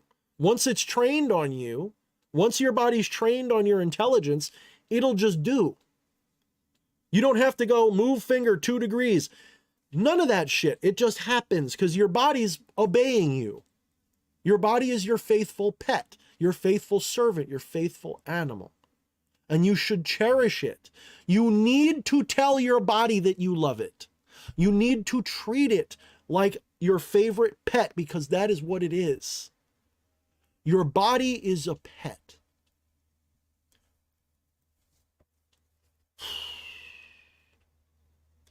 And the powers that be of religion and things twisted this story to make it like you are a slave. No, you're not a slave, the body. And when I say it's a slave, I don't mean it's a slave like it's getting beat up. Your mind will beat it up because you're an asshole to it. You shouldn't be. You should treat your body with love and compassion, not do what I tell you, bitch. Treat your body like the beautiful animal that it is. It wants to obey you. It wants you to love it. It wants to love you. Do you have any idea, like when this hits you the way it hit me today, I'll never go back.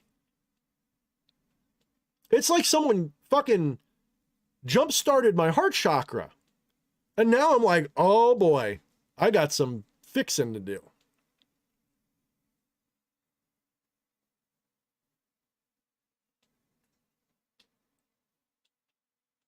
And someday this body will die, and I will have to let it go back to its mother, this planet. And that's going to be a beautiful day. And instead of me telling it what I want it to do when it dies, I'm going to ask it, what do you want? Do you want to go into the earth? Do you want to be cremated? And I'll listen. And when it tells me, it'll tell me. It's got intelligence, but it's a lower order intelligence. It's like your dog, but your dog can talk. That's what your body's like. It's got very simple thoughts, very simple needs and urges. It doesn't like to override you, but it will. It will fight for its own survival if you don't. Because you will just fuck off and to hell with this body once, like, the bullet hits it or whatever.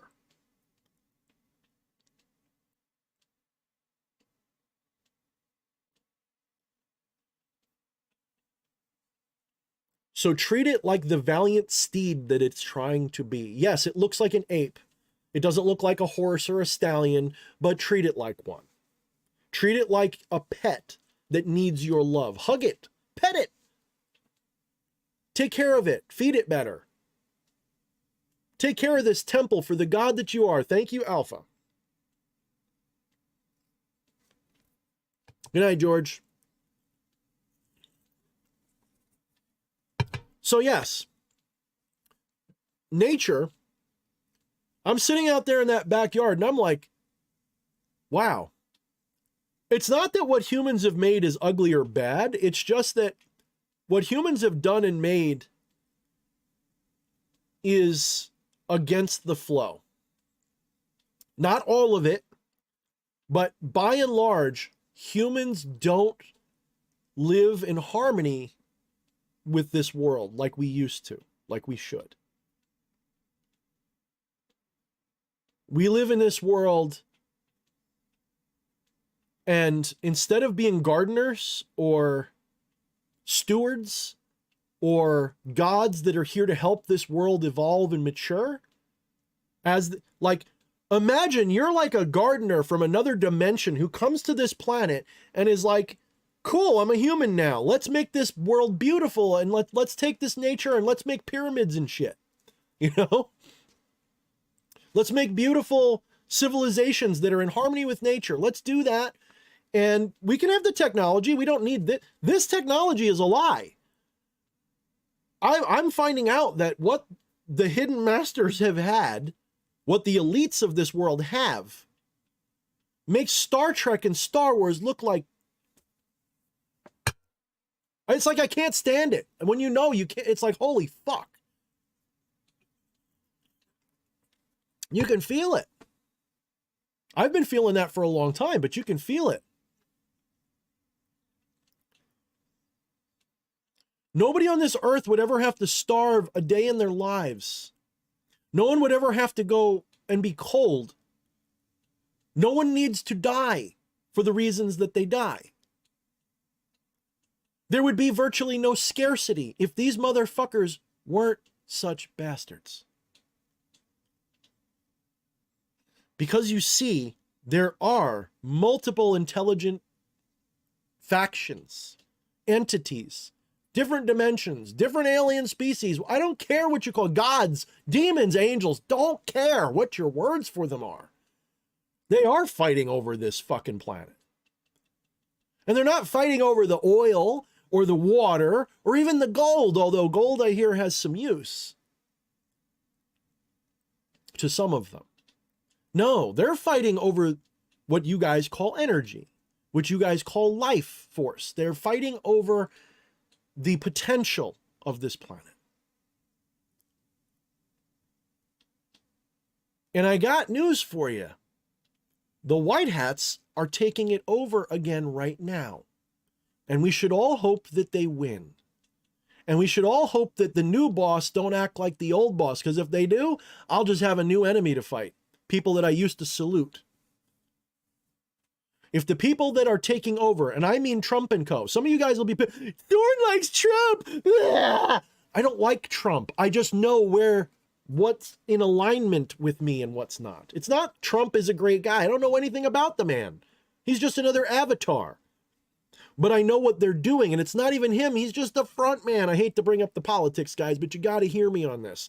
Trust me, the guy put in executive orders to start releasing the UFO shit and the classified technology shit. One of the earliest things he did. Why do you think we got some of the D-class that we got? The little bit that we got, why do you think we got it? And we're going to get more. When the time is right, they're going to show you a lot. I don't think they're going to show you everything because I don't think humanity as a species can handle it. What I just saw today was, again, just a little drop on the tip of my pinky of what there is to know. And it blew my mind. And it took me a lifetime to be prepared for that. Do you think that average ding-dong with the newspaper folded under his arm fighting for his taxes and shit, or that woke moron is going to get it? They're not going to fucking get it. They're not ready.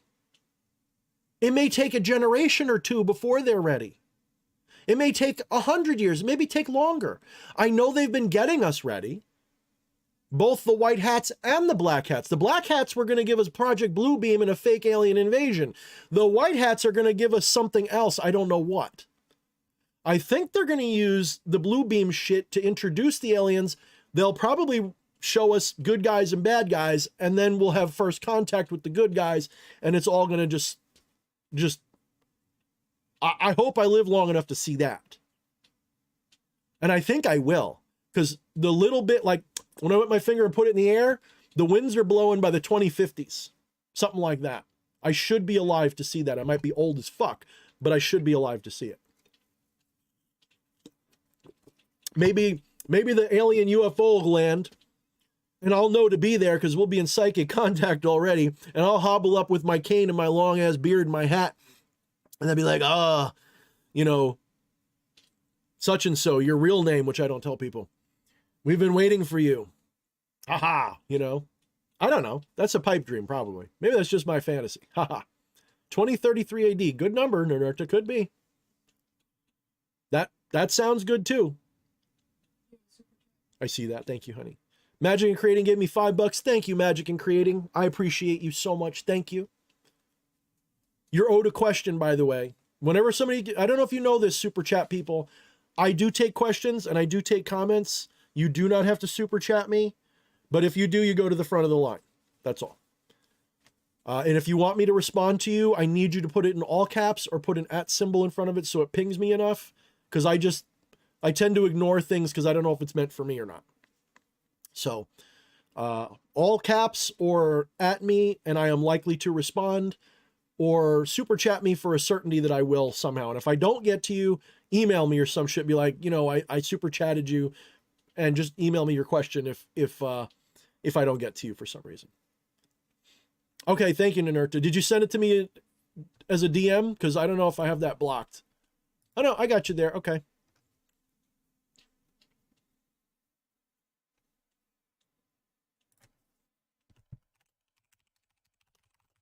Thank you, Nanerta. I'm just going to message you back real quick.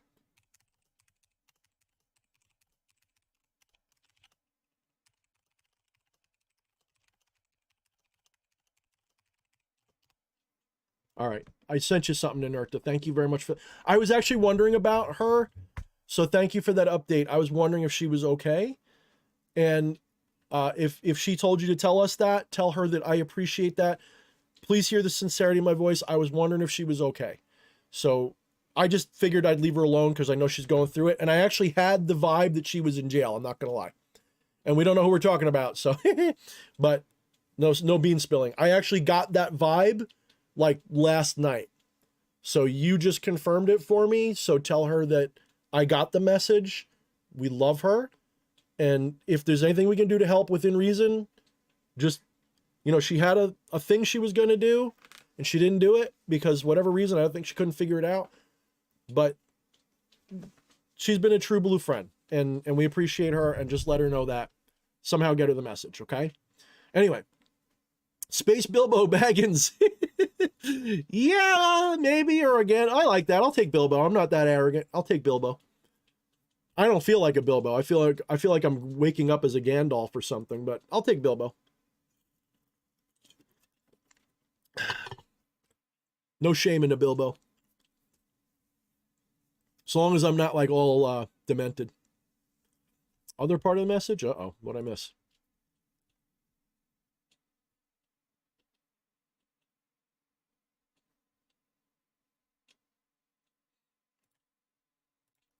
Yeah, I don't know. What other part of the message? You mean like, because if she sent me something else, all I got was that. So if she wanted me to know something else, all I got was the she's in trouble thing. But if there's more, then I need more clarity because I'm not that good. I'm more of an empath than a mind reader. But Simba, it's not even an empath. I'm more of a reader, but not a mind reader. But just lay it on me on the Discord. Just text me what you mean, and I'll get to it. Let me focus on this. But thank you, Ninurta. I appreciate that. All right, where was I? Nature.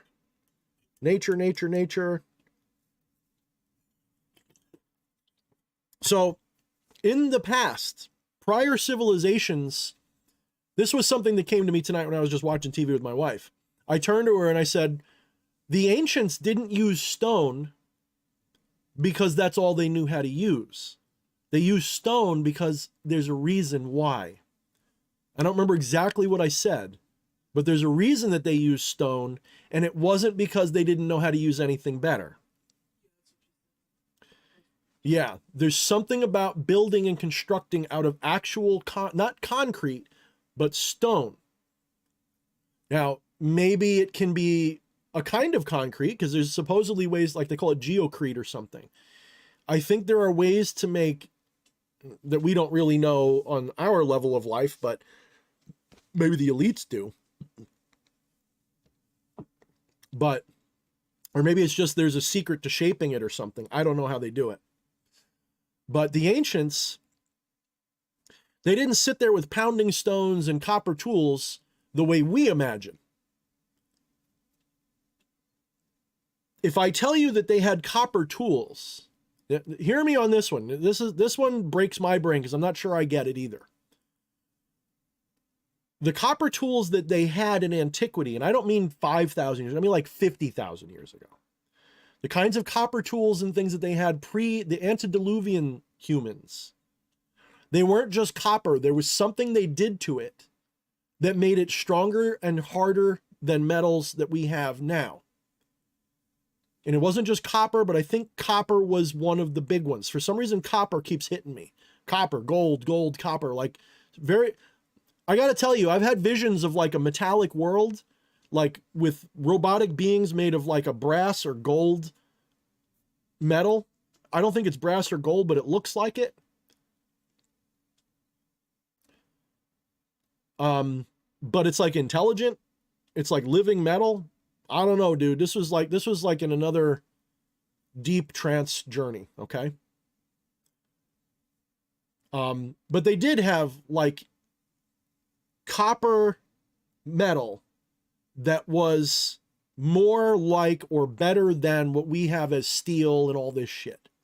So when you find in deep antiquity, when you hear that like in the Grand Canyon that there was supposedly the Hopi Indians, and there's some other places that there was like an Egyptian settlement there and all this, look this stuff up. It's wild. Supposedly they found ancient copper tools that were harder than steel, right? That were they really copper? I don't know. Maybe they're just copper colored. Maybe it is like element 114 or something. Yeah, I don't know. Maybe it's like a copper alloy. I don't fucking know because I've never seen it. But my point is, this is shit that you're downloading when you open your mind far and the matrix is breaking down. You ask questions and knowledge just comes to you. Ideas just come to you and you look it up and sure enough, you're on the right track. Someone already knows this. And you do the research and you get confirmation and then you get expanded and then you just repeat this process over and over again. So,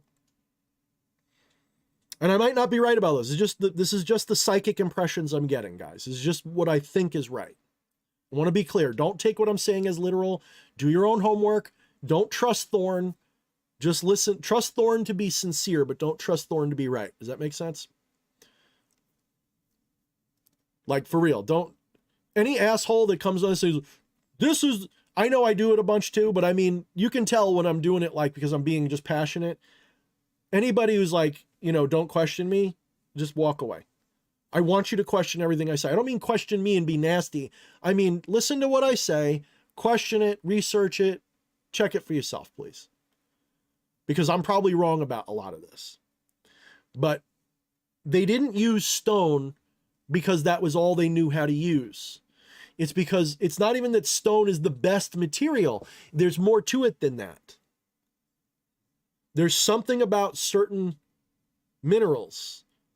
Why did they always use granite? Well, granite lasts a long time. Why did they use marble?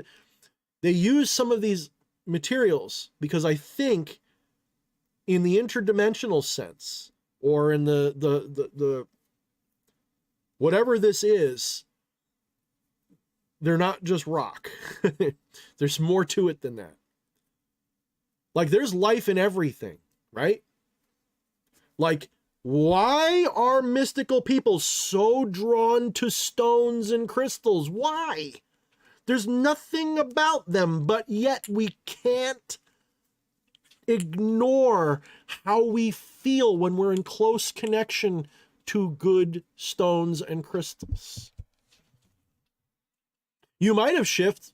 If you're in the Discord, feel free to put that in there because I'll compare notes with you. Maybe we met the same beings. It's possible. Remember, it's a multiverse, so it could be different ones. But absolutely, put it in the, if you're in the Discord, I'd love to hear it, Shift. I really would. And thank you for being here, brother. Definitely, if you're in the Discord, put it in, what is it? Chamber of Spirits. Put it in there. And if you're not, get in the Discord, put it in there. Let's talk about it. We'll compare notes. If they're the same, I'll tell you. If not, I'll tell you. All right? Like, these things were like Zen. They're not even Zen. They're like beyond, they're mystical. They're not machine elves. Like, I saw different versions, but the ones I see the most, they have bird-like heads. Right? Maybe even exactly like a bird's head. It wasn't clear. Like, it's sometimes it comes in and out. Because I haven't been there like as vivid as this. It's always been in vague, like daydreamy kind of things, and I don't always see it clearly. Like, I've stylized them in art. I've tried to draw them, and I believe that I've wandered a reality with them in my dreams or whatever. I don't fucking know. But I think they're real. And maybe one day I'll do a heroic enough dose and I'll land in there, the Golden City again. But anyway. Some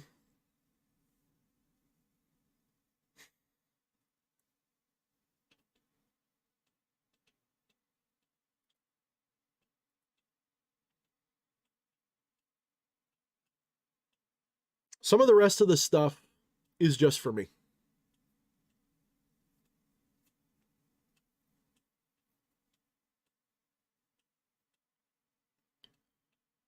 Some of the rest of the stuff is just for me, just for my wife and me. And I'm really lucky because a lot of people will have the experience that I had and they won't remember any of it. Like, there's the popular meme that goes around every now and then of a mushroom explaining the secrets of the universe to you, and then it hits you with the Men in Black. I didn't get hit with the Men in Black beam. The problem is a lot of the stuff that I got was either just for me, and it's supposed to be sacred that way, if that makes sense. Like, you're not supposed to tell everybody everything. Or I don't have the words for it, and I'm trying to articulate it. Like, I'm not going to tell you what I found out about me beyond what I told you. I'm not going to tell you the rest. Some of this shit you're supposed to find out on your own. Some of this shit you're supposed to figure out on your own, because part of the challenge is accepting it as true and realizing it. If I told you, it would spoil it. There'd be not only no challenge, you'd say that sounds too good to be true, or that's too on the nose. You know what I mean? I don't want you to believe it. You need to know it. I don't want you to believe what I'm telling you. I want you to find out the reality for yourself. Because there's things I could tell you, and I do tell you, but I don't really tell you. Like I say, oh, you're God or you're a God. Cool. What does that even mean? What does that even fucking mean? When people tell you that you're a multidimensional being having a human experience, you have no idea how true that is. You think you know because it sounds reasonable, but until you've just gone and unplugged from this fucker, you don't know how true that is.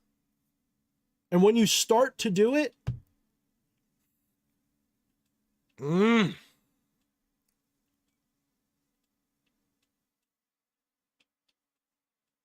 don't come back. I am so glad that recently Siege and Fleshy and my wife and my son, we watched 2001 and 2010. Now, 2001's slow as shit. It's slow as a brick, okay? It's a beautiful brick. But for a modern audience, it kind of falls flat because modern people don't quite grasp how epic a movie that was for its time. When 2001 came out, humans were first finally starting to go into space. We hadn't even landed on the moon yet. Yes, we landed on the moon. That doesn't mean they didn't fake parts of it. It just means we did land on the moon, trust me. We've also landed on Mars, but let's not talk about that. That's another stream. When 2001 came out, that movie was a masterpiece for its time. But if you haven't seen it, I recommend you watch it.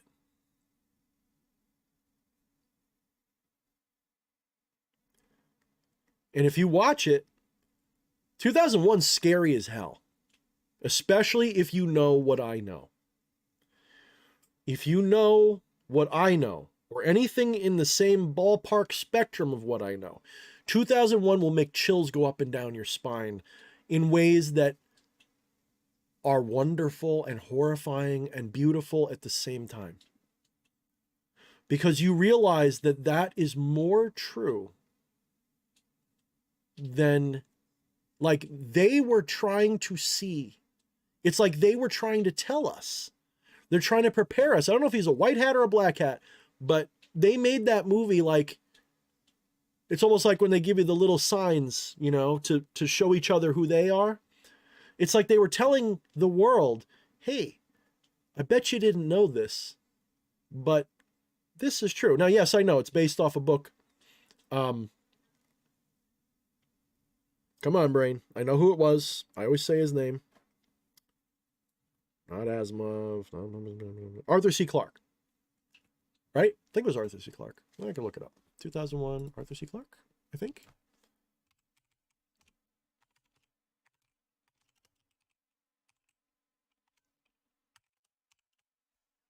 Yeah, it is Arthur C. Clarke. Good. So, and there we are, pegged at 33 again.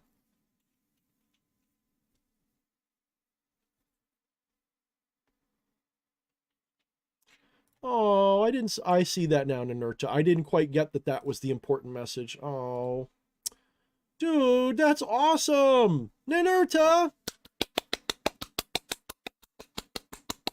Just take it easy, slow down a little bit. Right? I'm not saying don't do it. I'm just saying pump the brakes and just enjoy, just be with it. Don't try to make it into, just be with it and just, I'm so happy, man. Dude, man, you're going to make me cry. Like, my heart chakra opened up today, Ninurta, and you're hitting me with that right now. You know, I'm going to share that with my wife, by the way, because I think she'd appreciate to know. That is so beautiful. Oh, you take care of each other. Oh my God, I had no idea. I should have known that. Oh my God, that is so beautiful, Ninurta. Oh my God.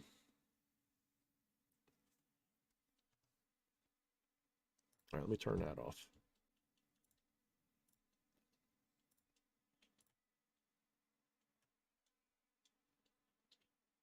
Boop. All right, let's get those guys out of there. All right.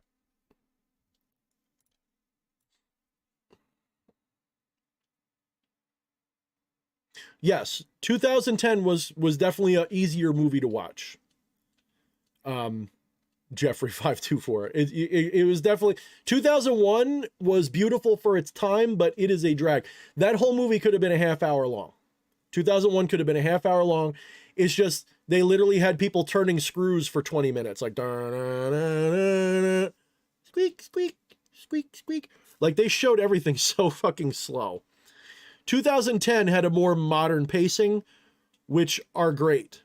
But 2001 is well, they're both good this way. But I feel a little bit like Dave after having stepped into the fucking monolith. That's how I feel. A little bit.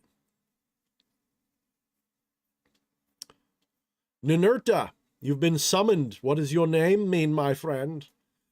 To be clear, Nin is a feminine because it used to be a goddess of war, but a masculine deity took over and they kept the feminine title because Nin is a feminine. So it's pretty cool. You got to look that shit up. I haven't seen the new Matrix, Ninurta, so I have no idea what to say about it. I kind of didn't want to see it because it just felt like, I could be wrong, it just felt like a cash grab to me, so I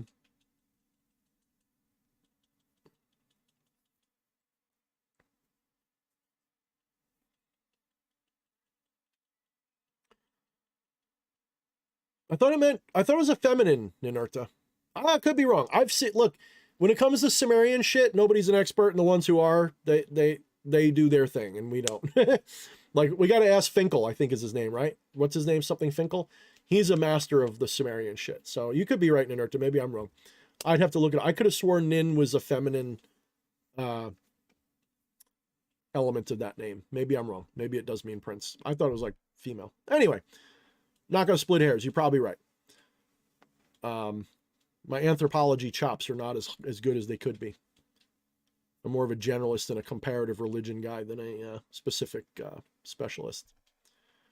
Anyway. So there was definitely a lot more.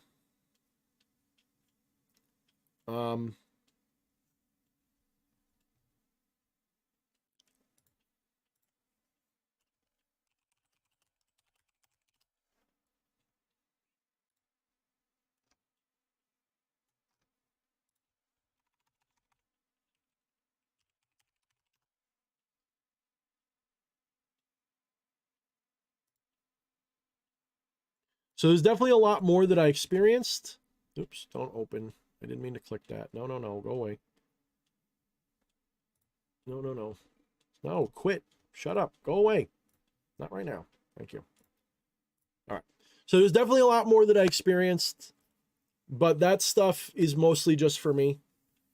So I'm gonna take this hat off because I'm getting hot. My hair is all probably fucky, but oh well, you guys don't care. Do me a favor. I'm gonna stick it out for like another 5 or 10 minutes. So if anybody has any questions, comments, or off topic, it doesn't have to be on the topic we've been talking about, but anything you want to know that I can potentially answer, I will. I'll give you my opinion, and you can go check it for yourself. Everything I told you tonight is my new paradigm. Everything. To the point where I am no longer interested nor care about any of the garbage that I've worked with. The Goetia, yeah, that's cute. Go for it. Keep using it if you want. But you got to ask yourself, why did the power elite allow that to even exist in the public eye? I'm not saying it's useless. I've encountered those beings, but I'm not sure what I encountered. I've always made that clear when I've done my Demon in Review videos.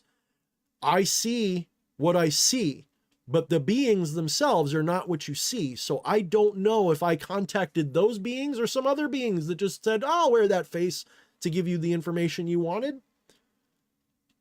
I honestly don't know objectively what they are or who they are, but I do know When I did that dose of shrooms today, walking around in my backyard, the old gods are real. The doubt in my mind is all gone. They are real. Are they physically real like people? Not in this reality, no. Unless they just like walk through us, maybe. But the conscious, the mind, the archetype, yeah, they're part of this planet. They're part of this planetary system. They're part of this solar system even. Like they're celestial minds that just, they're part of nature. They're part of this Odin and Thor, and they're part of nature. They always have been, and we've just given them humanoid faces. They're not aliens in the way that like we think of it. Like, I'm not saying that there aren't aliens that are godlike. I'm saying that those are not them. Like when people say that like, oh, all the gods of antiquity are really aliens that came to Earth, some yes, some no. Some yes, 100%. Some no. The beings that I felt today, if they were aliens, they're closer to gods than aliens are, you know? Like if they're aliens, they're way beyond like boop, boop, boop, boop aliens. They're not that. There's something they're like just disembodied essence that we relate to with these physical forms we call people. But that's not what they are at all. They never have been.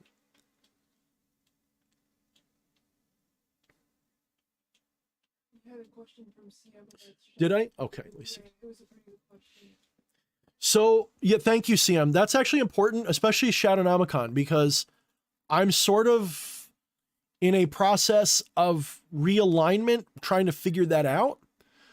I am not saying don't work with that book, by the way, but I will say the further in I go in my own studies and practices, the more I realize that the real meat and potatoes of that's good is the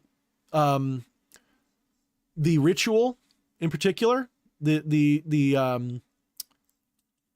ritual setup, the way I have it, that's really effective. I use it still all the time, and I don't just use it for shadow beings. I use it for everything else.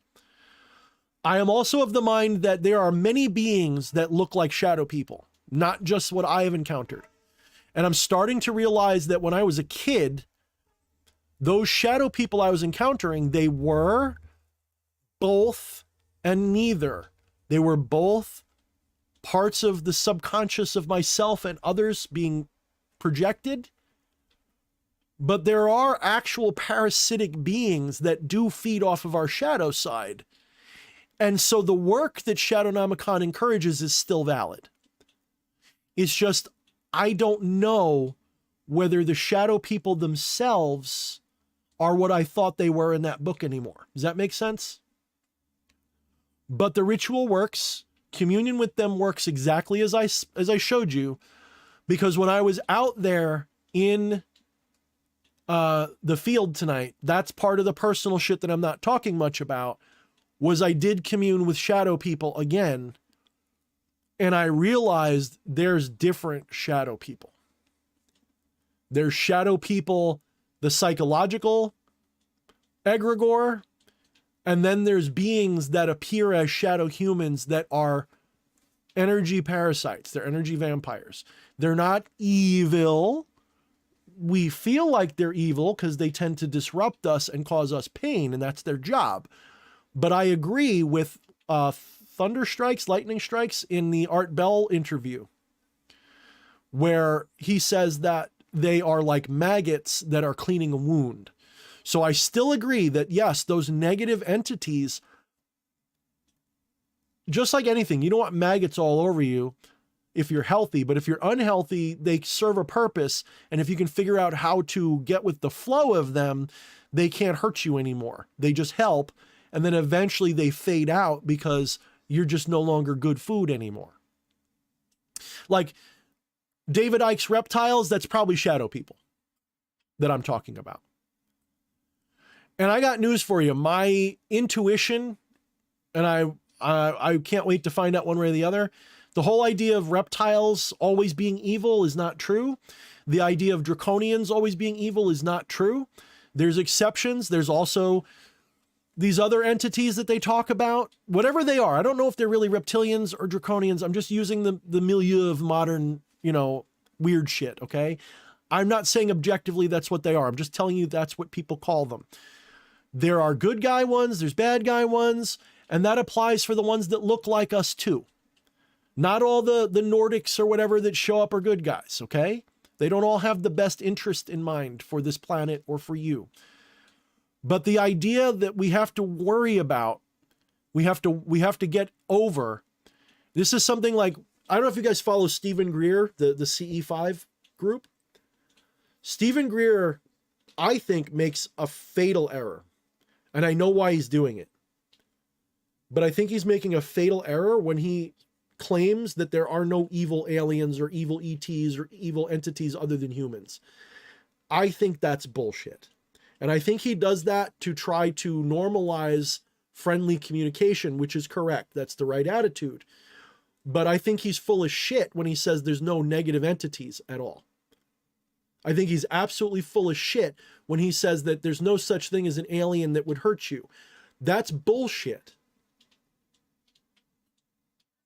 That doesn't mean that they all will hurt you or that most will hurt you, or even what I think is, I think that there are worlds like this one where negative entities are banished. Let me just say it like that. I don't know any other way to put it. This is a prison planet. Not everybody here is a prisoner, but this is a prison planet. I think that is true, but I think it's also like an asylum too. I think this is a place where sick beings go to be refined. Like, this is a top layer of hell, if you will. This is like purgatory, if you will.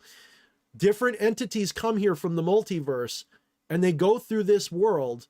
They get, and probably other worlds. This is probably just one of them. Maybe even all of them. I don't fucking know. I'm just going on my intuition here. Just what I think is correct. I believe that this world is like a prison. It is like an insane asylum, but it's also like a sanctuary. Almost everybody that's here, that lives here, that is incarnate here, is spiritually ill. We have dementia of the soul.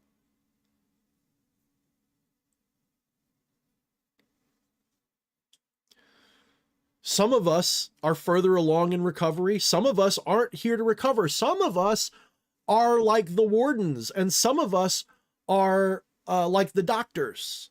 And some of us are just visiting. We're visiting friends and family, if you will.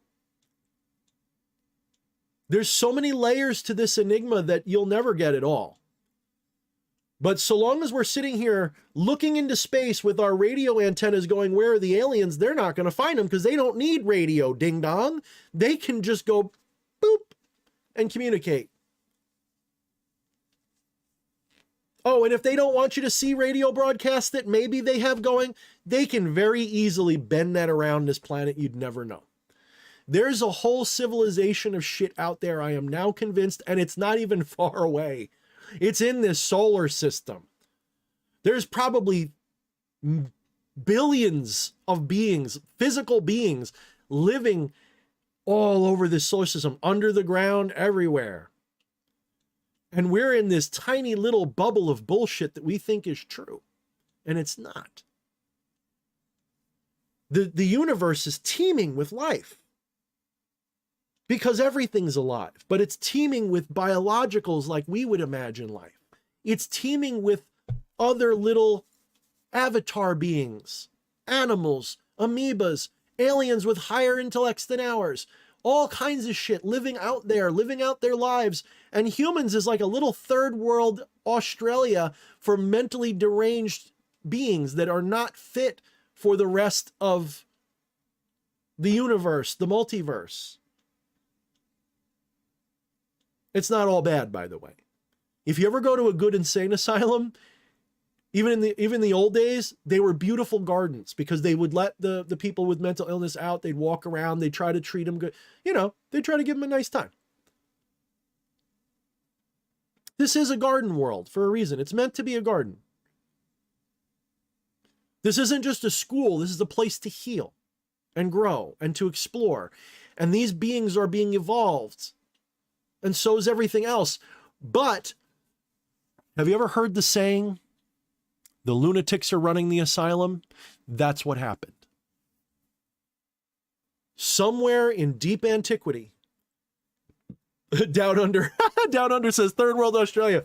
I guess that's extra funny for you, being from your title there.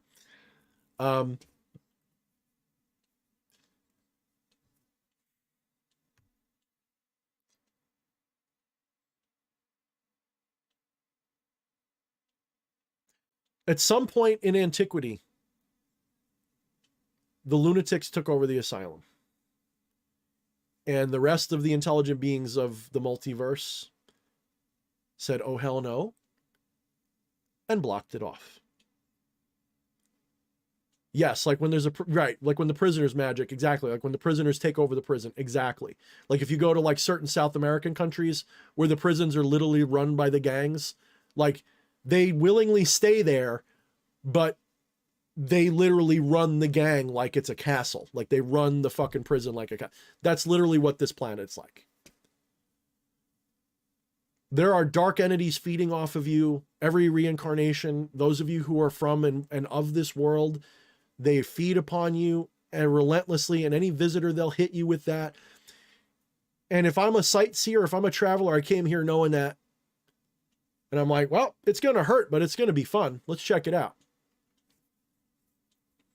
So the insane asylum was taken over by the inmates, okay? The inmates took over the asylum. And as a result, higher beings came along and cock-slapped us back to the Stone Age. But there's still civilizations underground, on the moon, Mars, all around the solar system. Some good, some bad. Like, it's probably not just this planet. It might be this whole solar system's a fucking asylum for all I know. Definitely this planet, but probably the whole fucking solar system. Maybe even this whole spectrum of reality is like that. Let me be clear. I might be just making too small a claim. Maybe this entire universe as we know it is literally an asylum for the multiverse. I'm not kidding. That's the kind of shit I've downloaded lately. Maybe I'm nuts. I don't care. Just use it as a what if. What if this entire universe is an asylum for mentally deranged spirits and beings? And there's good ones here too. Like I said, it's not just crazies, but there's a lot of crazies here. And this planet in particular, at some point in antiquity, the inmates took over the asylum or the prison, and they've been running shit for the last 12,000 years at least. And that's why we keep getting cock-smacked back to, you know, just horror after horror. If we could figure this shit out as enlightened beings, it will end. And I'm starting to see what a lot of these, not the bullshit TikTok love and light people, not the yoga pants, everything is beautiful people, but the genuine, the ones who get it.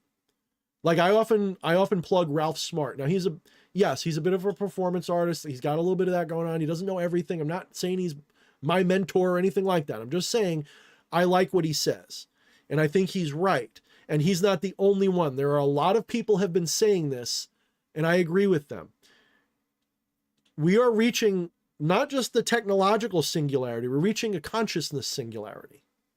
Because in trauma, there is a chance, I don't know if you know this, it's a well understood phenomenon in metaphysics, that trauma, emotional, spiritual trauma, is one of the most important keys to spiritual ascension. Not because suffering is somehow, you know, the more suffering you have. No, it's more like suffering gives you a reason to look away from this world and look inward. So everyone's going through hell right now, and there's a lot more people looking inside themselves for peace and for escape. And as they do, they begin to meditate, they begin to take shrooms, they begin to have these mystical experiences, and it clicks. We're all one consciousness, we're all one world, we're all one being, we're all one infinity. We're multidimensional beings having a human experience. It's clicking, it's clicking, it's clicking, it's clicking. And more people are getting it. Look at how many people are going through these revolutions right now, not just me. You guys are watching me. If you compare 2018 Thorne to today Thorne, is that the same guy at all? That guy in 2018 was sick. When I look at him, I go, yeah, he was pretty good at making content, but he was demented. He doesn't know what the fuck he's talking about. He gets the consciousness bit right. All this other shit, he had no idea. You know how I know I'm on the right track? Because every now and then I look back and I think, what would my old self think of who I am now? And you know what the secret to that is? On some level, your old self would have to think you're crazy. That's how you know you're progressing.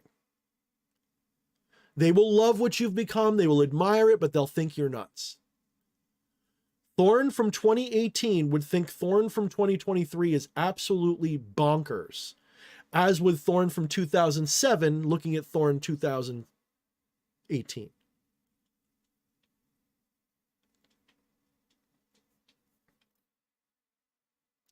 Hardcore Zombie.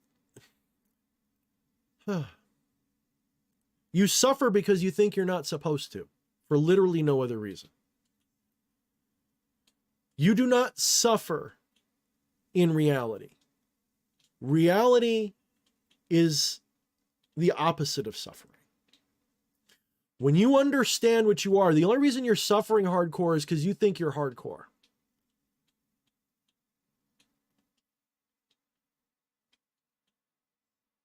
You take this complex way too seriously, my friend. I'm not saying you won't feel pain. I feel constant pain. I can't lift my shoulder up anymore. I don't know if you know this. Last year, I ripped something in my rotator cuff, and I cannot lift this arm up anymore until it heals or whatever. It healed wrong, and I can't move it, and it hurts. Do you know what? I don't care. I love you, body, but it is what it is. I'm not suffering it. My back is constantly in agony. If you understood how much my back hurts and how little I let on, I am in constant pain. I'm always at like a 3. Constantly at a 3, and I have been for like 20 years. I just ignore it. When I say ignore it, I don't mean like I just stuff it down. I mean, I ignore the suffering part of it. I just live with the pain. The pain is just a feeling. The pain is just a signal. Hey, there's something wrong. There's something wrong. Try to do something different. There's something wrong. And I do. I try. I don't know what to do to fix it, but I just keep trying. But I don't suffer it. Suffering is something different from pain. If you don't know the difference between pain and suffering, you haven't figured it out yet. Pain is not suffering. Sadness is not suffering.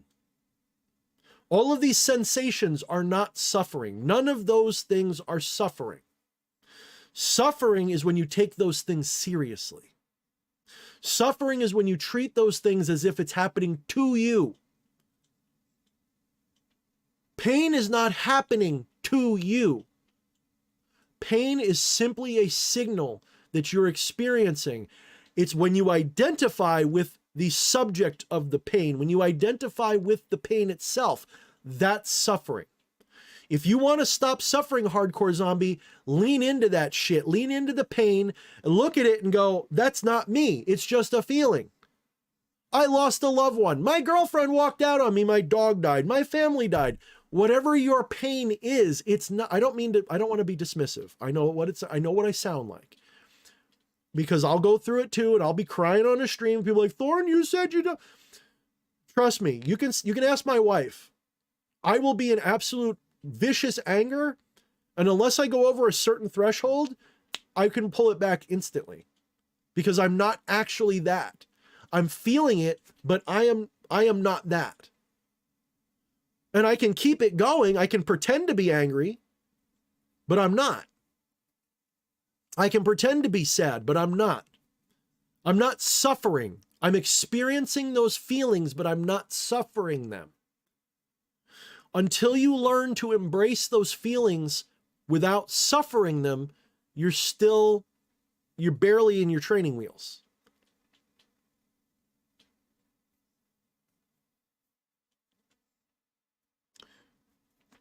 Okay. DH, what would your future self say about yourself in 2023? He would look back on this guy with compassion and say that he's starting to figure it out, but he has no idea what's coming. He has no idea what's in store for him. He has an idea of the context. He knows the direction. He knows that we're going onto the golden path. I'm telling you guys, If you're in the timeline I'm in, like if you don't split and go in the wrong direction, if you're in the timeline I'm going into, it's at least going to be a silver age. It's probably going to be the beginning of a golden age in our lifetime.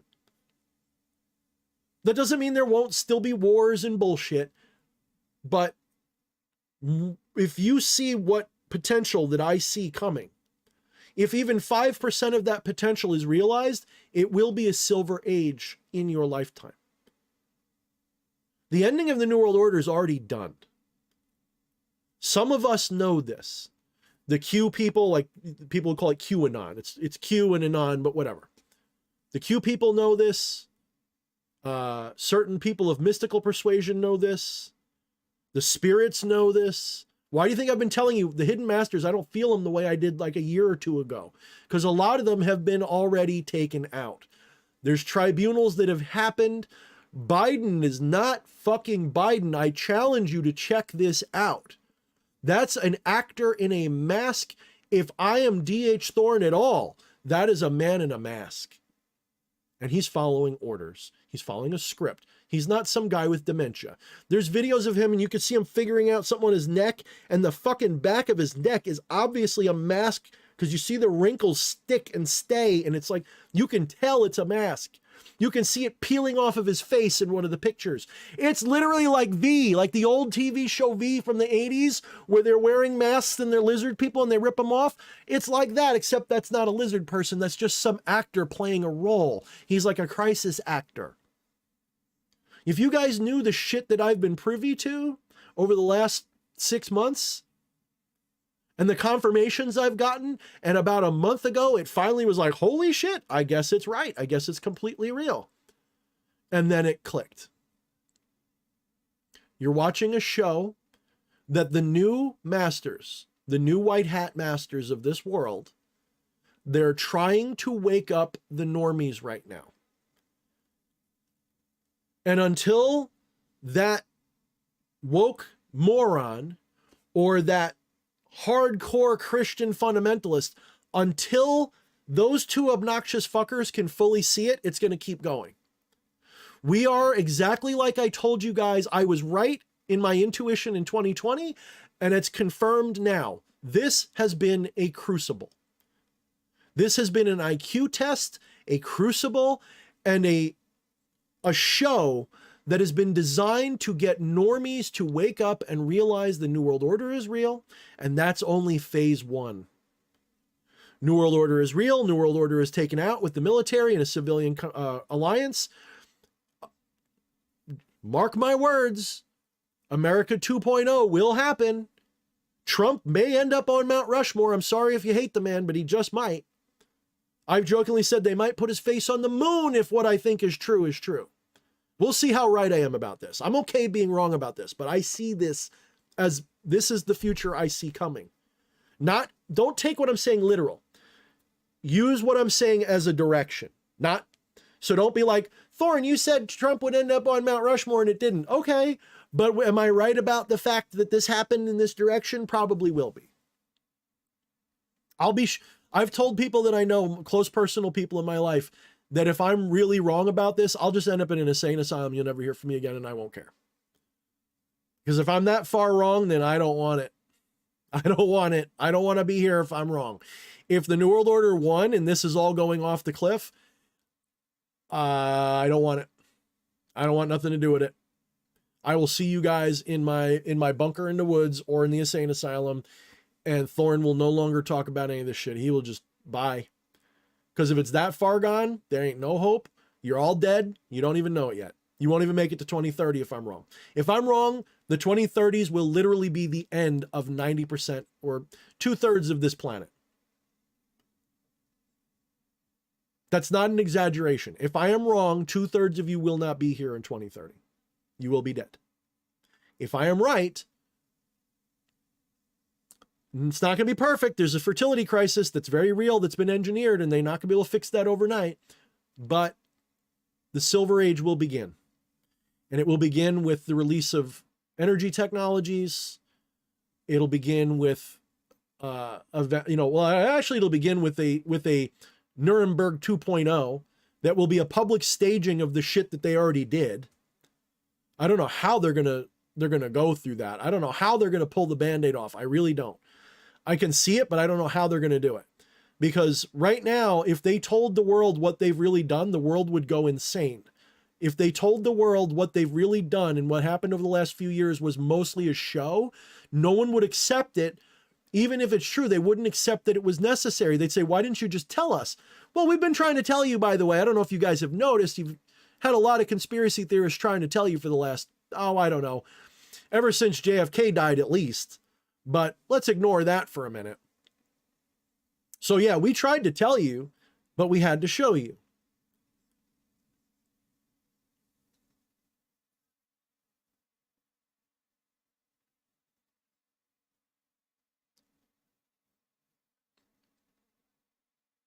So, where's this all going to go?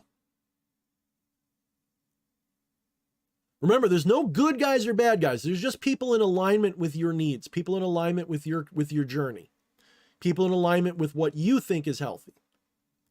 So if you don't like Trump and company, that's fine. I don't like them all either.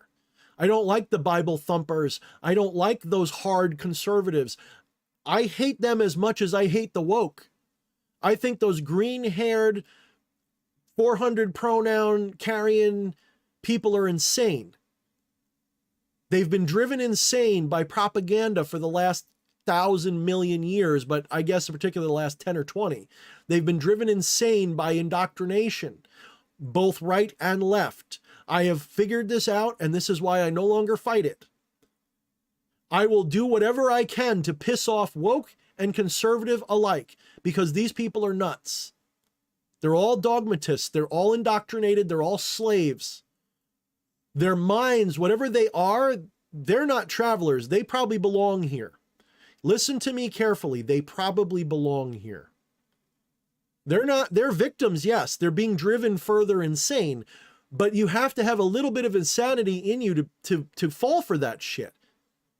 Anybody who sits there and is an actual racist is crazy. Anybody who sits there and gets mad at you because you're a white male and you act like it, they're crazy. Anybody who says all white people should feel guilt for what happened 100 or 200 years ago are crazy. They're ill, they're broken, and you should not tolerate them. I have never tolerated them. I've had assholes be like, Thorne's a Nazi. Bitch, I used to break literal Nazis over my knee in high school. I used to literally put them to sleep in headlocks and just beat the crap out of them for trying to beat up my friends.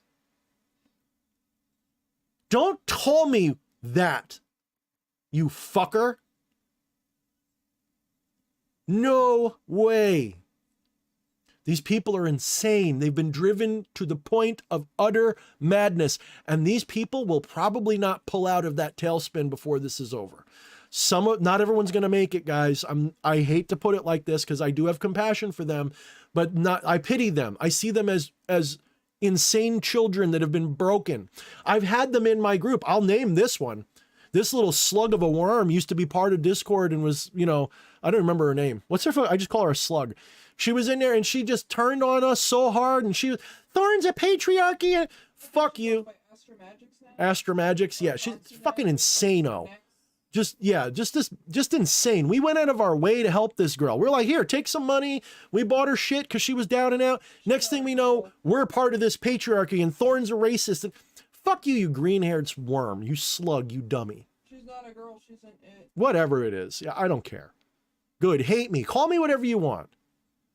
Anybody who knows me knows I'm surrounded by people of every spectrum and discernment and color, shape, size, and whatever. I don't care. Fuck whatever you want to fuck. Be whatever you want to be. Just stop pushing your shit on everybody. Nobody cares. Let's see. Patchy says, I want to believe we're heading a good direction, but I don't know. It feels like there's very little. That's the point, Patchy. Oh boy, you got to learn your psychology, bro.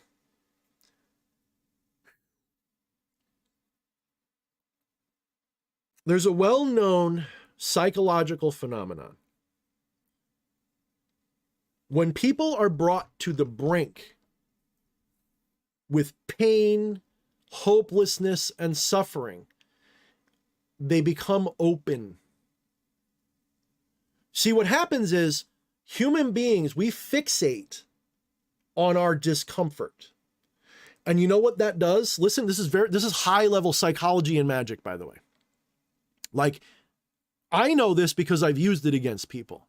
You traumatize people enough, they get blinders put on that are so tight, all they see is their suffering. You know what happens? Their past paradigm dies. And they become open to whatever suggestion you want to put in them. The black hats have been doing that to you forever. This is why there's so many nihilists and so many apathetic losers out there. Because they've wanted you to give up for the longest time, and most of you did.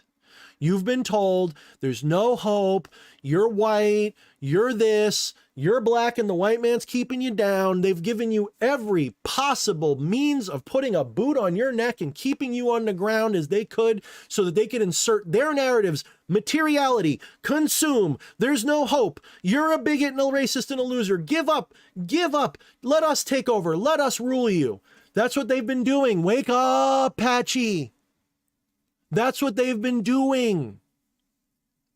Now the white hats are doing it. And they've accelerated this. And they're using the bad people's plan against them. Literally every beat that they were going to hit, they inverted or used against them. Even the Antichrist beat, by the way. Inside baseball is, this is going to sound nuts, inside baseball is Prince William was supposed to be, hope you're sitting down, I don't know when, maybe in the 2030s or 40s, Prince William was supposed to be, maybe not openly, but was supposed to be the Antichrist. Did you know that? Why do you think he got kicked out of the family? Why do you think why do you think they left? Why do you think that's all? Why do you think that they look like they're... That's Prince Harry. Prince Harry? Yeah. No. Prince William is the son that's next in line. Well, then he's still there. I don't know. I'm getting parts of it wrong. My wife's correcting me. Maybe I'm getting it wrong. Prince William, though. Just trust me. Prince William. That's the one that was supposed to be. It's not going to be. It's not going to be anymore. It was supposed to be. That ship sailed. All I'm saying is that this stuff is everything that the elite, the New World Order was planning to do is mostly dead. I'm not saying it's all dead. There's still danger. If there wasn't danger, they would just come out in the open and they'd fix it all right now. There's a reason why they're having it go this way. I hope I'm not wrong about that. I hope it, because that's what I learned. I forget who it was from. Yeah, because Prince Harry was kicked out of the family because of his... All right, hold on. Let me look it up. I gotta find it. William's the one that's next in line. Well, it's still Prince William either way. Yeah, he's the guy I thought it was. Who's he married to? William's married to Kate Middleton. Yeah, it's her. That's who I was thinking of. All right, well, whatever. I thought they were the ones who had the... No. Who was the one that the Queen was pissed at? The Queen was pissed at Meghan Markle. Ah, okay. All right. Yeah. Well, anyway, they may still... Then maybe they will still keep doing it, but I don't think they will. I think that the whole Prince William thing is over. I think that's dead. What's up, Order of the Black Dragon? William being the ha-ha. Yep, they're playing the World War III card, but we're doing it now. It's not going to be real World War III. It's going to look like it. I might get scared too. It's going to look real. There's probably going to be a mushroom cloud or two, or at least a cyber attack. Something big's going to happen. It might even happen soon. There's whisperings that it could be this week or next. There's whisperings that won't be this week. It's going to be something else. Nobody knows. Nobody knows. The only people, it's like nobody knows, but they know. This is why I've been telling you guys, like, please have some food prepared and be ready to go. Be ready to just stay in your house for a couple of weeks. Skull and Bones, bad guys, 100%, Cox. Bad guys, black hats. That is the front door for, like, Siege and I were watching this video with my wife the other day when he was here about a month ago. And I made a joke, and I still mean it. Do not call yourself some Black Lodge occultist. Don't talk to me like you're some badass curse-wielding motherfucker if you're not sitting there in Skull and Bones or one of the equivalents. Those are the fuckers that are the actual. None of you are. E.A. Koetting, love him like a brother. He's not on that spectrum. No. He would, I don't know what he would do. I don't know if he'd be into it or not. Knowing him, he's got a different, he's wired different. He might be like, yeah, I'll sample it. We'll see what happens.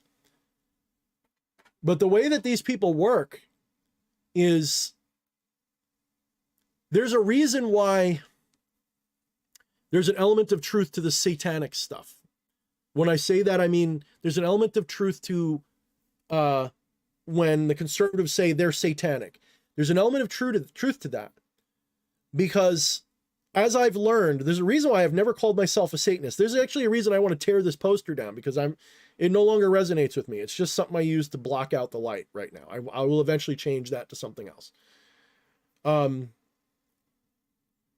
The front door of the New World Order, think of it like a whole bunch of firewalls with doorways in them, right?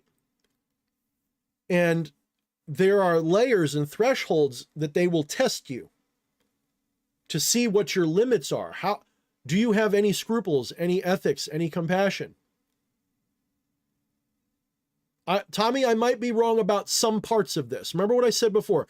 Don't judge the specifics, judge the direction. The direction I'll be right about.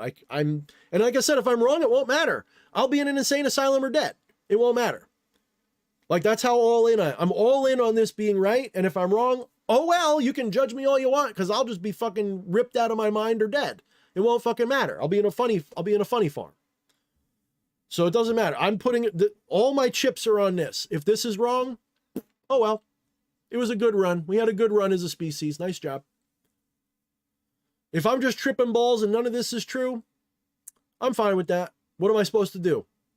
Climb into Soros's living room and take him out myself? I'm one guy. All I got is a little YouTube channel and a big mouth. Yeah, and some magic, yeah. There's limits. Hell, for all you know, maybe I've already used that magic to shift into a reality line where this is good. That's what I know I've done. But I can't prove it to you. Anyway.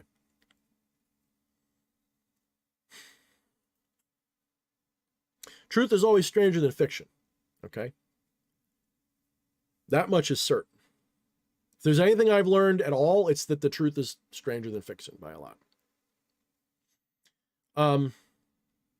So the front door to the New World Order looks like, for the average normie, it looks like Satanism, because they use Satanism as a test. What do I mean by that? A lot of you guys, and this is where I have to part company with a lot of people in the left-hand path, because they don't understand what they're talking about. I've only realized it now. Like, I'm only getting it now. If I'm getting it now, a lot of these people aren't going to get it for a long time.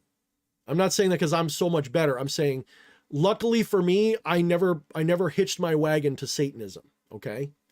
Luciferianism, yes, as a spiritual version of libertarianism. Not because I am a theistic Luciferian. I never have been. In fact, when I've tried that, it never felt right. Doesn't mean I haven't worked with that egregore, that archetype. I just mean that that's all it was to me. Right? I don't believe in a literal Lucifer that fell from heaven because he pissed off God. Now, there are beings that have fallen, yes. 100%. There are dark beings out there. Some of them are worse than worse, okay? I'm not saying, in the multiverse, there is a Lucifer, true. But I'm saying that here in this paradigm, I don't think so. Not that way. Not the literal biblical. It's not even in the fucking Bible. Lucifer's not even in the Bible, by the way. You know, that's a separate myth that's been conflated. I won't get into that right now. But a lot of these people don't know that Satanism, as you know it, a lot of it is like a CIA psyop. I'm not kidding. There's a lot of rumor and speculation that LaVey, for example, was either assisted by, encouraged by, or literally a CIA agent. That doesn't mean that I disagree with everything he says. The motherfucker basically plagiarized Ragnar Redbeard, Might Makes Right, and used satanic overlays with the devil horns and shit, and used it as in all honesty, a healthy reaction to the stuffy control system of Christianity. Like, I respect it. I think it was actually a good psychological tool. I really do. That's why I will quote it from time to time, because there is merit to what LaVey plagiarized and wrote himself, what his analysis of it, shall we say, his version of it. There's merit to it. But this whole theistic Satanism, theistic Lucifer, that's okay. I'm not saying everybody who does that's bad, wrong, or evil. I'm not saying don't do it. I'm saying that that's like, if you just ejected from Christianity and the way you ejected from it was to be rebellious and you got into heavy metal and Satanism, okay. But if you're there like sacrificing kittens to Baal or something, or to Satan or something, you're a rabid dog. You're not on a spiritual path of ascension. You're not on a path of spiritual liberation. You're crossing into rabid dog territory. And if you feel like, oh, I have to prove that I'm capable of anything, so I'll hurt an innocent, then go hunting. You know what I mean? If you know you can do it, doesn't mean you have to do it. See, the difference between, I've said this in a recent live stream where I was talking about like the left-hand path leading to love and light. The difference between me and the average love and lighter is, I know what it feels like to feel somebody's bones creak because they've pissed me off and I've taken their rib and bent it. Have you ever, do you know what that feels like? To do it to somebody? To have somebody in a hold and just take your knuckles and drive their rib into their diaphragm so it hurts and they can barely breathe and you can feel the bone bending. Do you know what that's like? I do. I love that feeling when they deserve it. See, that's the difference between me and the average love and lighter is I know what it's like to do that. I know what it's like to be on the receiving end and the giving end. It's not that I can't. It's that I choose not to now because I've integrated that. So some average Satanist weirdo who's taking kittens and burning them on a barbecue, I hope they like what I would do to them if I caught them. In fact, I would call the cops not because I'm scared of them. I'm scared of what I would do to them and how much trouble I would be in. Like normal people don't think that way, by the way. At least none of the ones I know. People like me, we are like a hair's breadth away from being that psychopath. I am literally like one of the wrong hairs break in my system of balance and integration. There's a fine line between me and that. The difference is I choose not to. And only to a point. There's times when it's like, and it's not anger, it's just, call it the reptilian genes in my soul, whatever it is. There's a part of me that loves to feed off of pain. It's still there. I don't hate it, don't love it. It's just part of my makeup. But I've learned to integrate it. So there is a satanic, and when I say that, I don't mean that. And I don't mean a dude with horns. And I don't mean that everyone who uses Satanism is bad. What I mean is that the New World Order uses Satanism as a filter. Because if you are a normal person in, say, America, that means you've been raised with Christian values, whether you like it or not.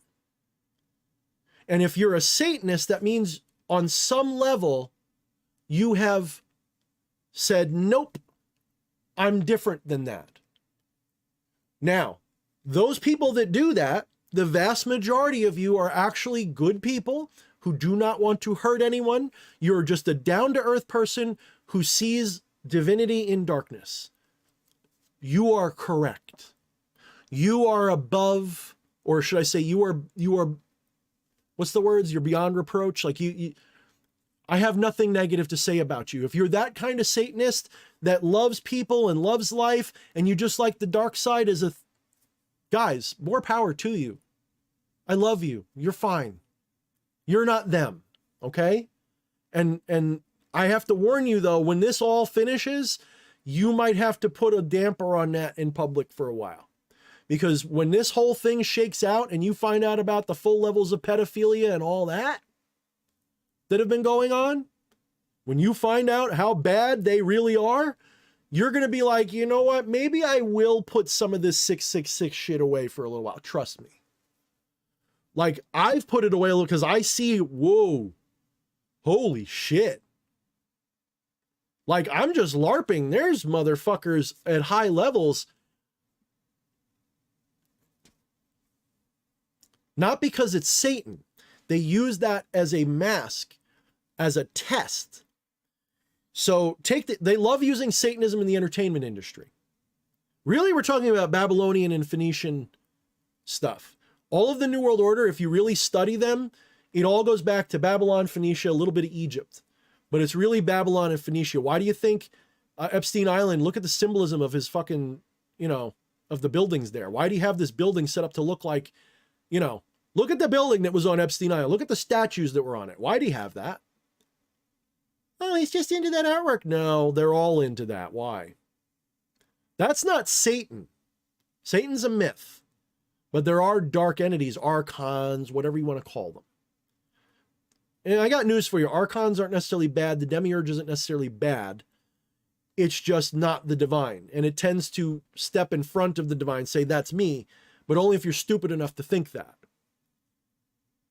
There's multiple demiurges, if you will. There isn't one demiurge. You're a demiurge. Your ego is demiurge. Demiurge is ego. They're the same thing. Okay? Just that's some mystical shit that people don't realize.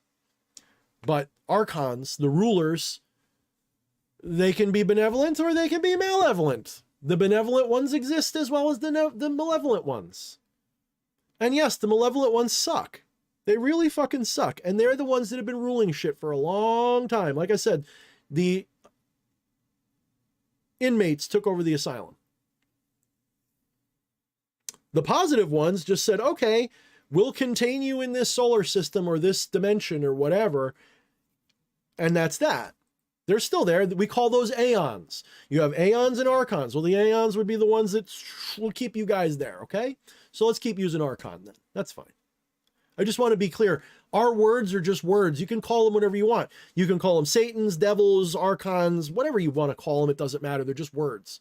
What they call themselves, I don't know. I haven't met them enough. They might not have a word. I don't know. I'm just talking on my ass now. I have no fucking clue. I just know what I've communicated with doesn't usually worry about names. It's not about names. It's about essence. Anyway.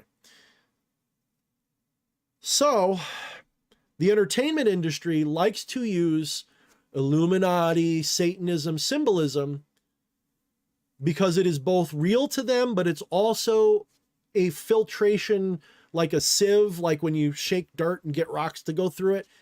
It's a way of separating out different groups of people. So you get into the entertainment industry, you get invited to parties, you get some jobs, you get some gigs, you make some friends, make some contacts. They hand you some drugs or some shit. Things that society frowns on. Here, try a little bit of this. Oh yeah, I love weed and drugs. And yeah, sure, I like that shit. You want to do coke? They find out what your limits are. And they figure out why you have them. Is it a limit you have because you care about your body and you don't want to do heroin or something? Okay. They can respect that. Then they'll give you some new shit. Hey, would you steal this with us? Would you do this white collar crime? We're going to cut a deal for this record and we're going to hook you up, but you got to turn on your friend. They'll do shit. I'm telling you, listen to especially guys, and this is not racist in case some dum-dum tuning in thinks it is, listen to the black community in the entertainment industry because they're the most forward about this truth. For whatever reason, bless their souls, because those people, for whatever reason, they're the first ones to come out like a canary in a coal mine, and they'll be like, that crossroads shit is real. Like selling your soul, they'll tell you it's real. Coolio tried, he died. Prince tried, he died. Michael Jackson tried, he died.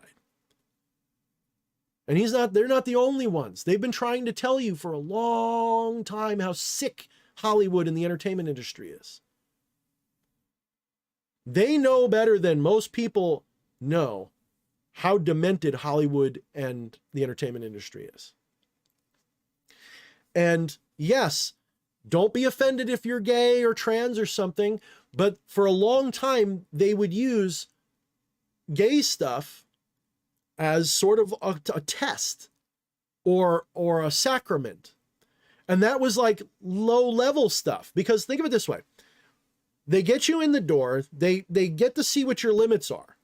They get you to do all the satanic shit. If you're willing to do that, they know that you're willing, like you don't care about the morality of the world that you've been taught. You're a free spirit, right? Oh, you'll do some of this dark shit. We're not really doing it though. We're not really sacrificing people.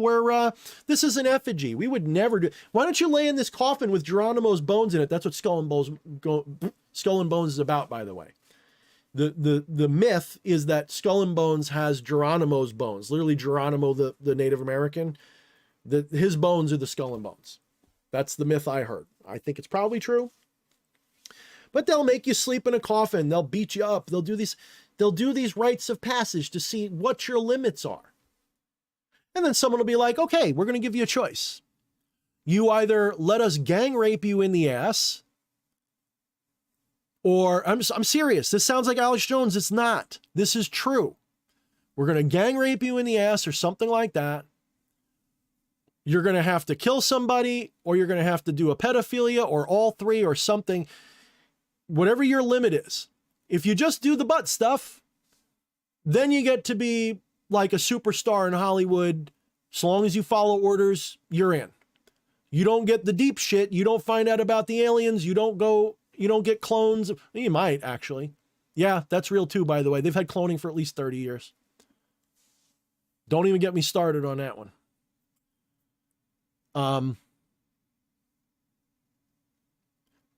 So that you'll be invited into the higher level shit.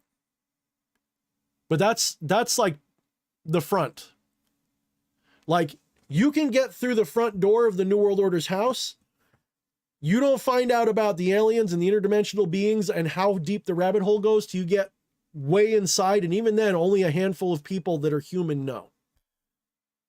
At least up till recently. Nobody knows. Not really. They only know a little bit. I only know a teeny bit. I'm just guessing some of this. I'm just channeling some of the other shit. Some of this stuff is wrong that I'm telling you. It's right in the direction. It's wrong in the specific. It's not just because Alex Jones says it. You can feel it. Have you watched Hollywood lately? Have you watched how hollow those people are? How some of them are probably clones. Some of them are probably killed a few times already. I'm not kidding. That sounds crazy, but it's probably true.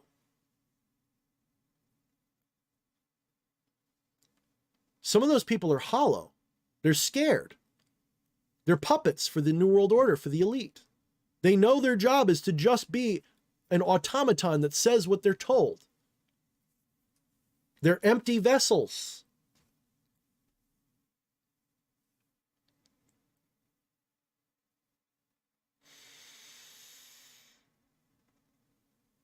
So you get in the front door with some of that shit. But if you're the type who goes out there and says, oh, I'll sacrifice the baby. I'll do the look up Frazzle Drip. That's not fake.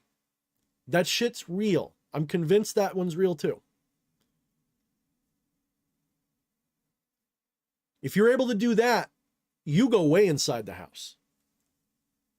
Like Alex Jones has said, you go straight to the top. You do that one. That's you're in. You have absolutely no morals, no problem doing that to an innocent. You're in, because you'll do whatever we want, and you're one of us. You got no limits. You're limitless. And this is ironic because this is something that a lot of us aspire to be, as limitless. And I got to tell you, I won't tell you what I think or what I would do, but you have to ask yourself, what are you capable of? Are you capable of it? I often give people, this is why the Dreaming in the Witch House is such a great short story, a great story by Lovecraft, because he literally puts a character in a position like what the New World Order put you in. They take you out of civilization. Trust me. They separate you from this world. And they say, would you do this? And if so, you get all the power you can imagine. Read The Dreaming in the Witch House. The main character is taken out of reality and put in another dimension. And Nyarlathotep shows up like the devil, hands him a knife and a baby with an old witch there, and makes him a pact. Kill the baby, you get all these superpowers, basically. And I'm reading this story and I'm like, so what you're telling me is this devilish being is asking you if there was absolutely no consequence. In other words, there's no police are going to come after you. You're never going to see the parent. You never have to worry about getting caught. You will get away with this scot-free. Would you kill the baby? It's a really deep question. I'm not going to tell you my answer, but you need to answer that for yourself. If some being, any being, good or bad, showed up in your dreams, we'll say just in your dreams, and said, would you kill this child in exchange for immortality and power?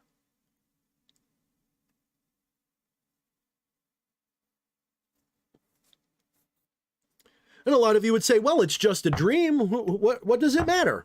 It's just a dream. So's this, guys. So's this. This is also just a dream.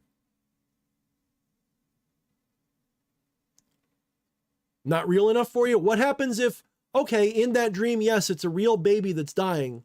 It's just happening in your dream, though. Like you're going to dream it, and somewhere in the world, a baby will die. Sorry, YouTube, this is a thought experiment. Don't take this seriously. This isn't for children. Somewhere in the world, if you in your dream kill the child, a child dies. Would you do it for all the power you can imagine? Don't answer that. Don't put it in the chat. I don't want to hear it. I just want you to sit with that question for a while. If there was no consequence, if there was nobody watching, you would never get in trouble, never get punished. What limit do you have?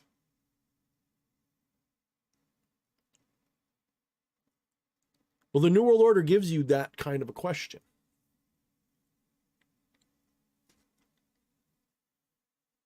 They're not asking if you're capable of it, because I think a lot of people would be capable of it, but they have a moral or an ethical reason not to. A lot of people could easily say, I would choose not to do it, but I am capable of doing it. Some people would say, I would choose to do it. And some people would say, I'm incapable of doing it. And some might even say, I'm incapable of not doing it because they just want the power that much. Oh, I would jump at the chance, would say some psycho. Basically, they're trying to figure out if you're a sociopath or a psychopath. And if you are, you go straight to not the tippy top, you go to the top, and then the eye of the pyramid's there. And you serve that. The capstone.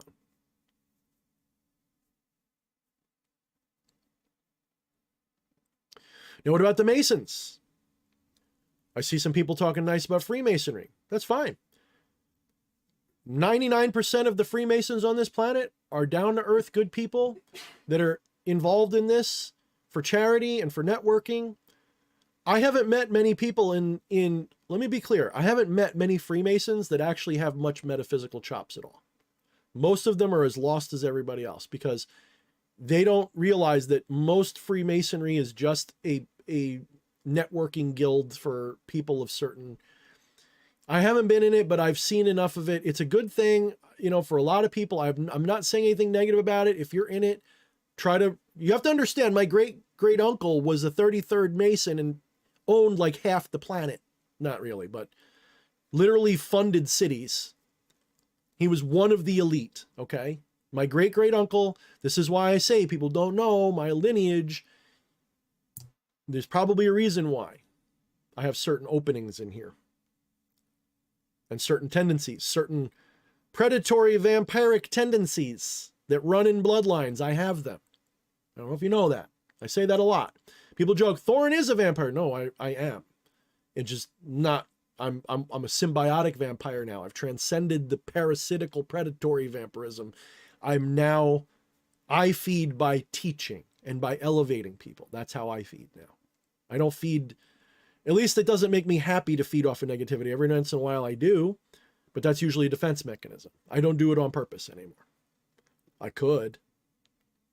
Quite good at it. But anyway. So I'm not saying that 33rd Masons or Masons are bad. What I'm saying is that there's Masons and then there's Masons. I'm saying that the Masons as an institution are like Satanism as an institution. They are a filter for people. People who can keep secrets, then they get up and they get in the higher levels, and sooner or later they get shown some measure of the truth. You got to understand, if you read the symbolism of the different degrees, dude, that's like taking the long way around to non-duality. I'm serious. This is why I like Advaita Vedanta. It's literally step one. You are consciousness. I am? Yes. Now go meditate and figure what that means. It's so simple. It's right there. All these other Western traditions, they take you all around the mulberry bush, and then at the very end you go, ping, oh, I'm God. Yep. Oh. By then there's no doubt, but they take you all the way around, and that's fine, but it tends to weed out the people who wouldn't get it, I guess. I like the direct path. Sorry. I don't care for the long circuitous path around. I don't think it's necessary. I think it's better if you figure out that your consciousness and the consciousness is non-dual first, then you can fuck around with all the other shit. I think when you get that first, everything else falls into place instantly. You go, oh, that's what that meant. Oh, I get what that means.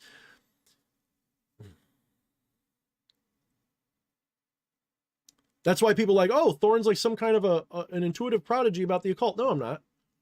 I already know, I have a spoiler alert for where Kabbalah and Hermeticism, I have a spoiler alert for where that ends. I know how it ends. You're God.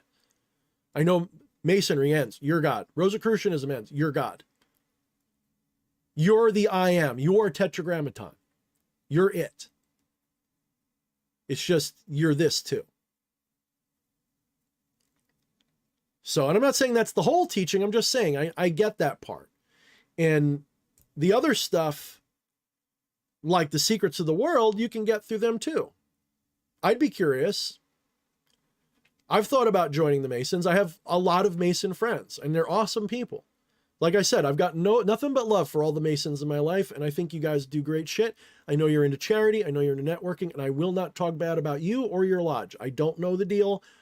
I'm speaking as an outsider. That's probably why I'll never be invited in or never invite myself in, because I'm not interested in that. If I wanted that, I would go get it. Maybe someday I will, but right now I don't. I like where I'm at instead. I like speaking to the spirits themselves. No more middlemen. Source only. I don't need somebody saying I'm not ready yet because I haven't learned how to do 45 Hail Marys in a middle pillar or something. No. You can keep that. Because I run circles around those people, as I'm sure most of you notice. That's my arrogant ego talking, but am I wrong? No. I have Masons come to me. You know what I mean?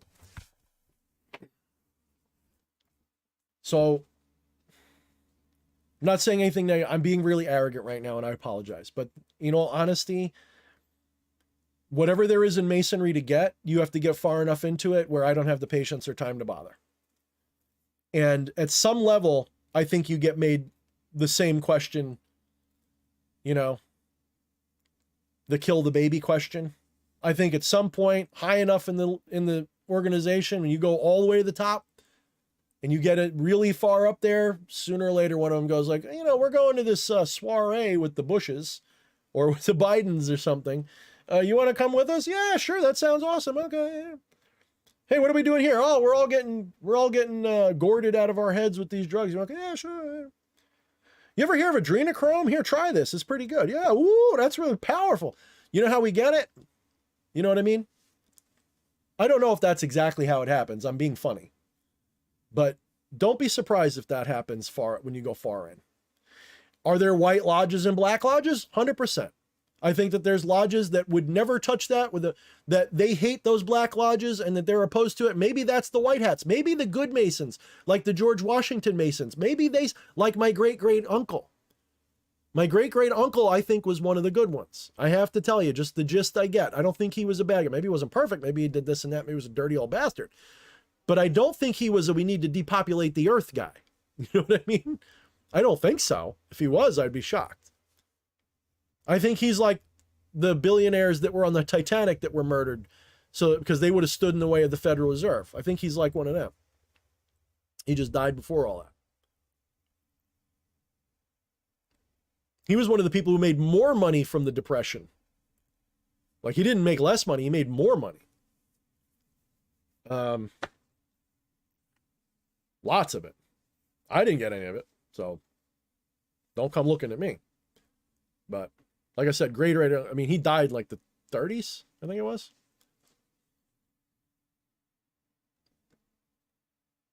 And they buried him in the New York Lodge, whatever it is, the Masons Lodge in New York.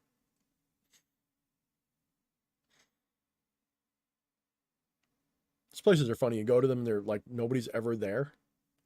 But then every now and then they have a function. It's pretty wild, those Masonic temples. It's like they just exist and nobody goes to them. The doors are always locked, but the lights are on. I don't know. So I shouldn't talk bad about all the Masons, because I think that there's different lodges. I think there's some that are good and some are bad. I do believe that there are ones that keep information repressed. And this is why every once in a while, as much as I love Randall Carlson, he gives me a little bit of a, I don't know, because there are times that he attacks certain ideas in a way that isn't, I just think you're wrong and this is why. It's, you shouldn't look here because I say so. Like his reaction to Bright Insight and his saying that the Eye of Africa might be where Atlantis was, here's my reasons, was to literally dismiss his entire case, ignore it, and pick on every tiny little issue, like every niggling little issue that might get in the way, and say that's why it's not. And it's like, a lot of those reasons are soft reasons though. Like, oh, it's too big to be Atlantis because Plato gave us these dimensions. Well, hold on a minute. I'm not saying that, you know, because some people will do an all or nothing argument and say, well, if that's wrong, the whole thing's wrong. No. That's my point, is maybe Plato had the dimensions off by a factor of 2, 3, 4, or 10. I don't know. I don't think that Plato was there. It was 9,000 years before Plato lived. Do you know what the exact dimensions of anything from 9,000 years ago are? And if you got it wrong, would anybody use that as evidence that it didn't exist, or that because they're like, the Eye of Africa is literally a perfect spitting image for what Atlantis would look like. Just assume that the plates, tectonics, because of an asteroid impact, wobbled things and it was closer to the ocean. Imagine that the edge of Africa was tilted more and the ocean went right up to it, or close anyway. The Eye of the Sahara looks exactly like Atlantis should. Every detail is there. It's just a little too big. It's a little big, so that can't be it. Or, what was it? Oh, it's a natural structure. So you telling me that the old Atlantis wasn't natural? You telling me that it wasn't an island? It was a what? A thing that was built? Maybe. But I'm just saying, like, that's not what the story said. The story didn't specify that it was built. Like the island itself was built.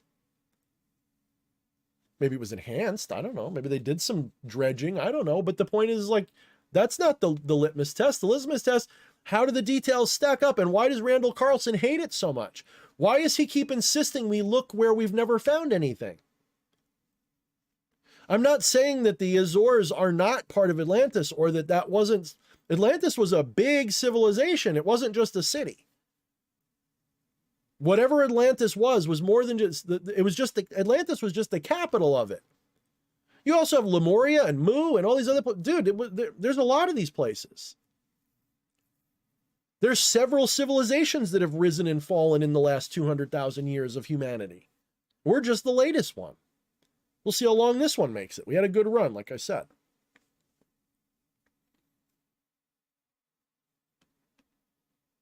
So I do think that the Eye of Africa was probably where Atlantis was. That's where I'm putting my chips, 80%. 80-20 rule, 80% on Atlantis, it being Eye of Sahara, and 20% on the Azores. This way I'll win no matter which. I just won't win as much. The safe bet is supposedly the Azores. That's why I'll put 20% on it. But I'm putting the lion's share on the Eye of Africa, because if I win that, I win big. Right? I'm not a gambling man. CJ can help me with that. He knows how to gamble better than I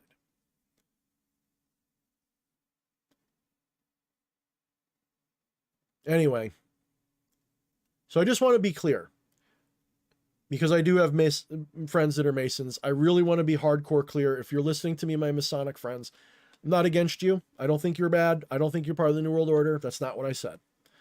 I'm saying that as an institution, some lodges go to the New World Order. That's really what I should have said. Some lodges are the front door for the New World Order, just like certain satanic groups are the front door for the New World Order. Some Christian groups too. Do you think the Pope's in the New World Order by any chance? The Vatican and the Jesuits? You think, yes, they are. So no, I don't just mean them. Like, people will hear that and be like, oh, he's singling out the Satanists. He's going love and light. He doesn't know. No. I'm not a LARPer. I'm not a poser. I'm a truth teller. That's all I'm doing. Telling you my opinion. What I've learned from doing this for so long. And the reason why it might sound crazy to some of you, and some of you might be like unsubscribing, or maybe you're subscribing as we speak, is because I'm transcending enough to see through it. The matrix is coming down. A new matrix will be put in its place, I have no doubt, but we can hope that the new matrix will be one that uplifts humanity and doesn't put it in the dirt. My hope, if I am a watcher, a fallen watcher visiting this world, whatever I am, whatever being I am, alien, Pleiadian, Lyrian, Syrian, interdimensional Lovecraft monster, whatever the fuck I am, really, whatever this mind is, I would love to help get this species onto at least the silver path. I'd love to help. Because I'm sick and tired of being sick and tired. I'm sick and tired of them. I'm sick and tired of what they've done. I'm sick and tired of pretending it doesn't bother me. I'm sick and tired of pretending that the only thing that matters is feeding this body, fucking sleeping and dying. I'm tired of pretending. And I think a lot of you are too. All right, let me read the super chats and I'm going to call it a night. Patchy says, when I get off work, I'll have to clear my head and ask my gods and goddesses for a different perspective that leads me in the right direction. Good man. You need to do this from time to time, no matter what path you're on.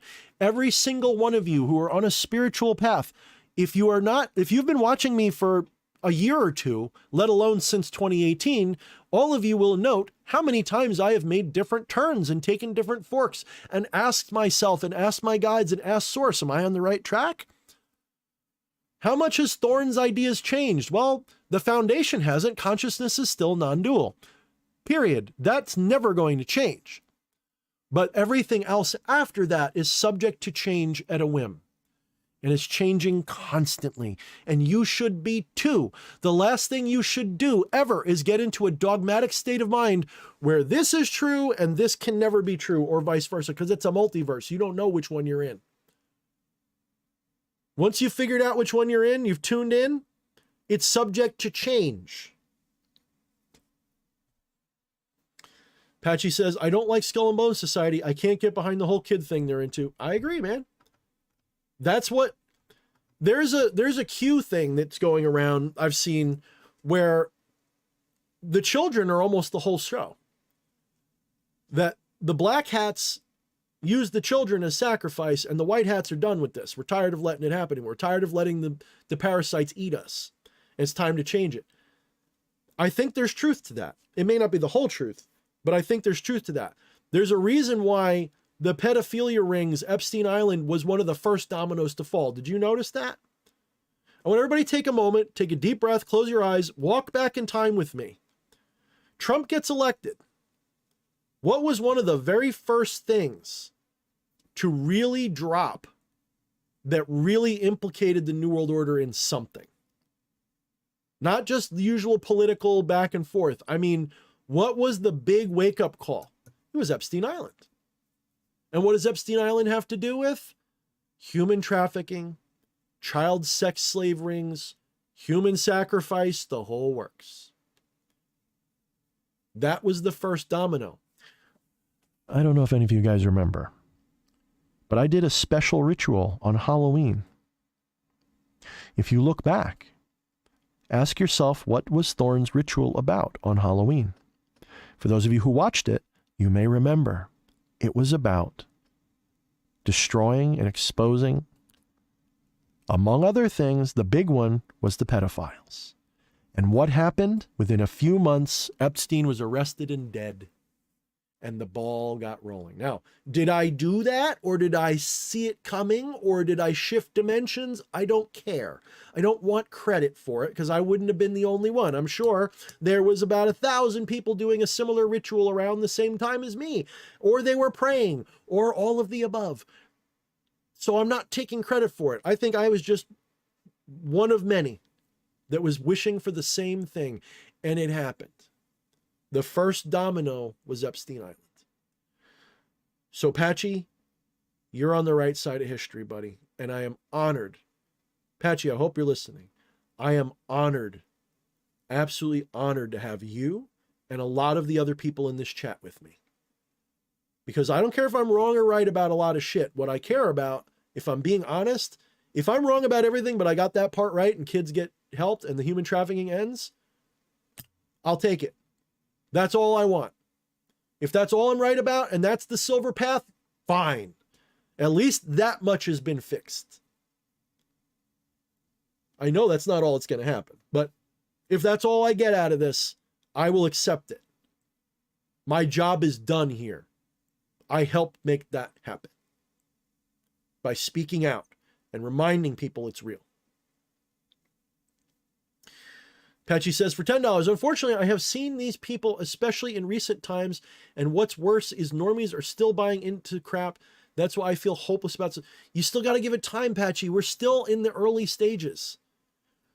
I keep telling you guys, this next year is going to be off the chain. It's only going to get crazier from here. We've got a whole year for a lot of these normies to wake up, and a lot of them will. Is it ever going to be 100%? No, it's probably going to be something like 10 or 20% never will. And of that 10 or 20%, a small percentage will become very violent. They won't be able to take it.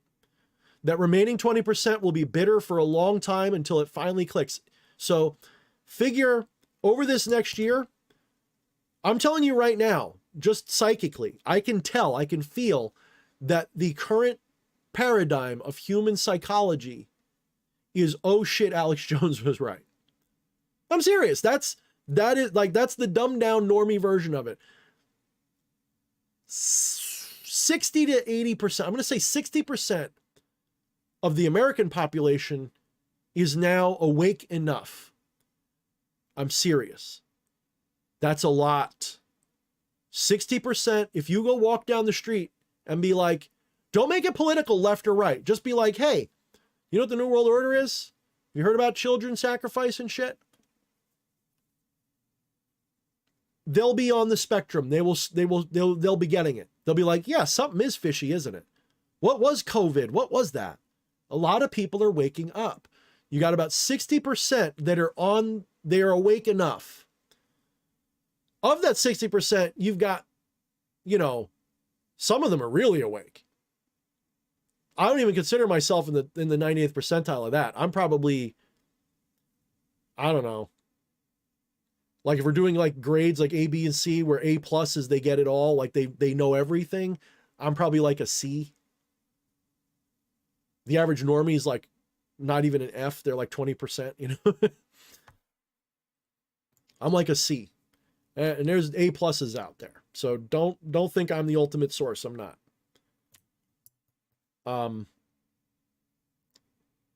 But we're probably looking at about 40% are still asleep normies, And of that 40%, 80 or 90% of them will probably snap out of it eventually.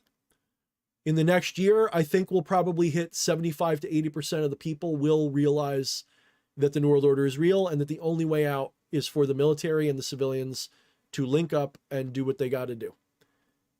We're already under martial law. You just don't know it because it's been a covert martial law. You just don't know it. You will. You will. You'll see it soon. At least some of it. If you look for it, I look for it and I do see it, but you'll see it soon. If you don't see it yet, you will. If you know where to look, you'll see it. You know where you can see it? One of the most obvious places you'll see it is Biden's not Biden. That fucker's dead. Guaranteed he's already dead. Actual Biden's already dead. I'm calling it now. Maybe they'll make a public spectacle of his execution later or imprisonment or something, but the actual Biden is dead already. If I'm wrong about that, I'll accept it, but I'll be shocked. Let's put it that way. I know that guy is sitting in the White House. That's not Biden. I know that. Maybe he's in a bunker because he's scared he's going to get killed. I don't know. But I know that guy that's just met with Xi Jinping yesterday or whatever, that ain't Biden. That's some dude in a mask. Guaranteed. Yes, Xi Jinping's in on it, by the way. All of the BRICS nations are in on the right side of history. That's not to say they're all good guys. China is still fucking torturing people and doing horrible shit, but they don't want the New World Order to win. They definitely don't. So you watch in the coming years, the hostility and weirdness between America and China is going to die. We will find a way to make peace with them, and China will move away from dictatorial communism and towards something more of a mixed model with less bullshit. Because the New World Order was using China as its test bed for authoritarian control systems. They're also using Australia because Australia is their test bed for Western tyranny. Did you know that? I do. Canada too. America is the military arm of the New World Order. Always has been. London and the Vatican was the banking wing. You guys don't know. Maybe some of you do. A lot of you don't know. Some of you have no idea, and you're going to find out. So China was the test bed for all of the really hardcore authoritarian control grid shit. And what works in China, they know works on that culture, but they can use that technology and then adapt it for Western culture. Because there is a difference. Western people have a different mindset, even in Europe and Australia and Canada, where a lot of Western people are, I hate to say it, pretty heavily guilt-cucked, if you know what I mean. They've forgotten what it means to be a strong civilization. They're very soft. They're mentally weak. They're ready to be put. They're almost ready. Western civilization was like, the timer almost went ding. We were almost ready to go into slavery, guys. We were almost there. We already were, but like open slavery. We were almost there. COVID would have done it if Hillary was president. Mark my words, if Hillary had been president, we wouldn't be having this conversation. I'd be in a gulag dead. Okay? That's another way that you know that this is a military operation. Hillary would have won 2016. They cheated 2016 to put Trump in. They had to because they were cheating to get him out. Oh, the shit that you don't know. Anyway, by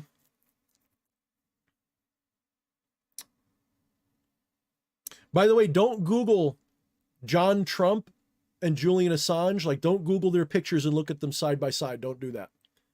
Oh, what did Thorne say? Nothing.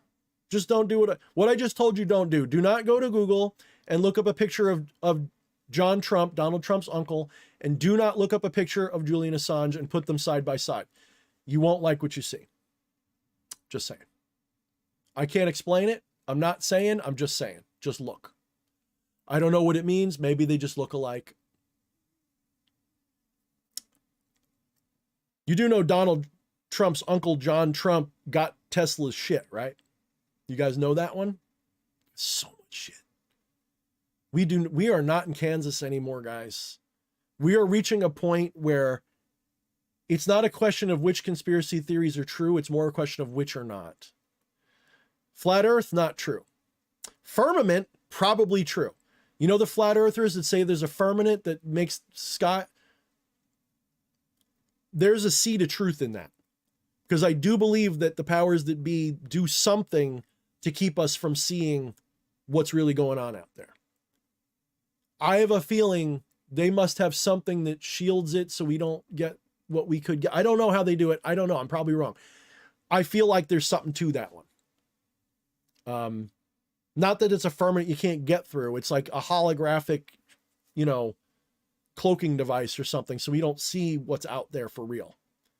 I don't mean like, oh, there's like, you know, oh, the color's real. I mean like, so we don't detect the radio signals from alien worlds, that we don't see the fucking mile-long spaceships that are floating around out there, shit like that. That's what I mean. I don't mean that the Earth is flat and has I mean, the Earth is what it is, but there's probably some kind of a bubble that keeps us out of. I'm serious. It sounds insane, but think about it. How far does this rabbit hole go? Far as fuck, apparently. Because we're not the only alien species living here. Someone brought up mushrooms. Yeah, mushrooms. I'm convinced after today, mushrooms are another one. They're another vehicle species. Yeah, I said it. There's an intelligence to the shroom. There is. There's an intelligence to the leaf, too. To the wacky leaf, there's an intelligence to that fucker. There's no coincidence that I started using marijuana and I started getting breakthroughs, and now I get this and I'm like, oh my God. These are medicines. They're spiritual psychic medicines. So don't be Patchwork, do you know how you could stop feeling hopeless, my brother? Become proactive. Do what I do. Go out of your way. Make an ass of yourself and tell people around you the truth. Just don't try to tell them the whole truth. Don't be like, there's ancient gods running around. Just tell them the basics. Be like, have you heard of Epstein Island? Use the easy portals of entry. Do something, Patchy. You won't feel so hopeless. Stop being, I mean, maybe you're not. Maybe you go all out of your way already, but do more. Don't stop. Do you know why it matters to try? Because it may not seem to be working, but you know, your friend that doesn't believe you today, that there's a new world order, what you say to them will be in the back of their head, and they're going to see something on television. And something's going to click. And be like, you know, Patchy was saying something about this. Wait a minute. So do not stop.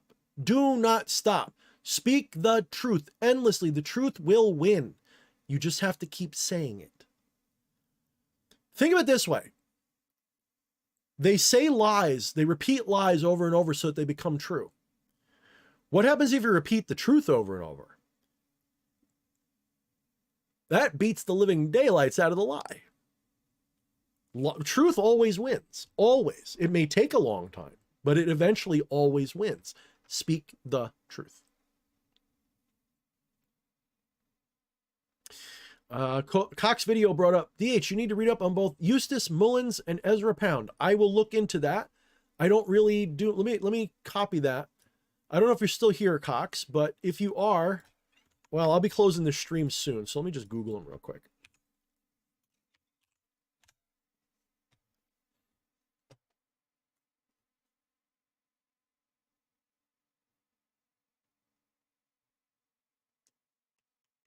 I have to look into these people. The Difficult Individual by Ezra Pound. Okay.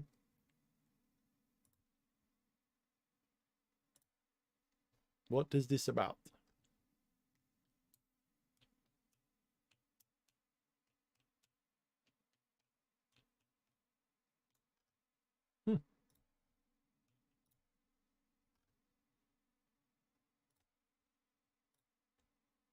Well, I'll have to look into it. I don't do a lot of reading, as many of you guys know. No, I am not educated. No, I barely finished high school. Did you guys know that? Never went to college. I used to love reading, then the internet happened and got my ADHD spoiled me, and I can't. I try to read. I need the power to go out for me to read. Like when the power goes out, I start reading again. or when I'm taking a shit. That's why most books that I read are in the bathroom, because when I'm taking a shit, I'm usually in there for long enough that reading's a good thing to do.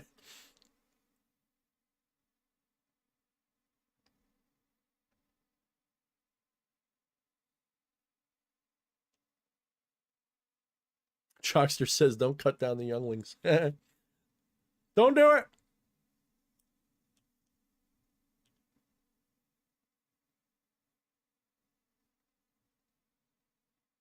Tommy Carlson backs me up. He says, yeah, I heard from a friend who's a master mason that a lot of his brothers are kind of annoyingly just want to barbecue and watch football games. They aren't so spiritual as you might think. I know that because I have a lot of mason friends.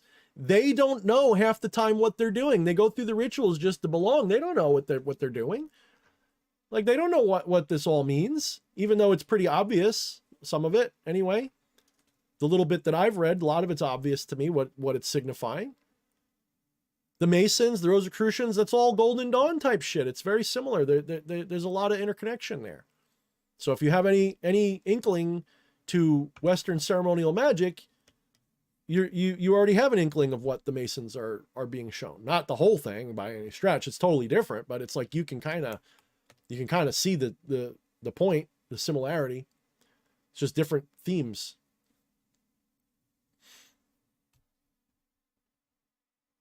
Christian says, yeah, the word and the Templar's treasure is basically finding you are God at the end. Yes, what do you think the Baphomet is? The Baphomet is a word which means Sophia in that language. It translates to Sophia. It means wisdom. Baphomet is wisdom. Wisdom means you are one with the Creator. You realize you are God. This whole Baphomet as this half goat thing, that's by Eliphas Levi. That came later. That came much later. That symbol came much later. That's not traditionally the Baphomet. Okay? I don't know who told you that it was, but it's not. And you got people worshiping the Baphomet like it's some kind of demon. These people are dopes. They have no idea what they're talking about. And they'll yell at me, the Baphomet's real. I talked to him. All right, calm down. You talk to an egregore. I know what that's like. I've done it too. They can feel just as real as everybody else. They are real. It's just that's not the Baphomet. That's not the original. That's not what it meant. Okay? It's like worshiping Santa Claus. Okay? You can do that, and you might get more presents for it, but it's not the actual real deal. Okay? Real deal Baphomet is not that horn dude going like this. That's not real Baphomet. That's a later incarnation of that idea by Eliphas Levi. Okay? And it's a good symbol because it means the same thing. If you understand the symbolism of the Baphomet statue, it's pretty good as a symbol for non-duality, the entity. Okay? Like, it's a symbol for all of reality as well. It's pretty cool, actually. That's why I like it. But yeah. Hecka says, you blew my mind with the Titanic line. Yeah, look it up. You think the Titanic happened as an accident? Come on. It didn't happen as an accident. That was just a really convenient way to murder a whole bunch of really rich people, which, if you look it up, it's kind of funny because a lot of them chose not to get on the boats. Wonder why.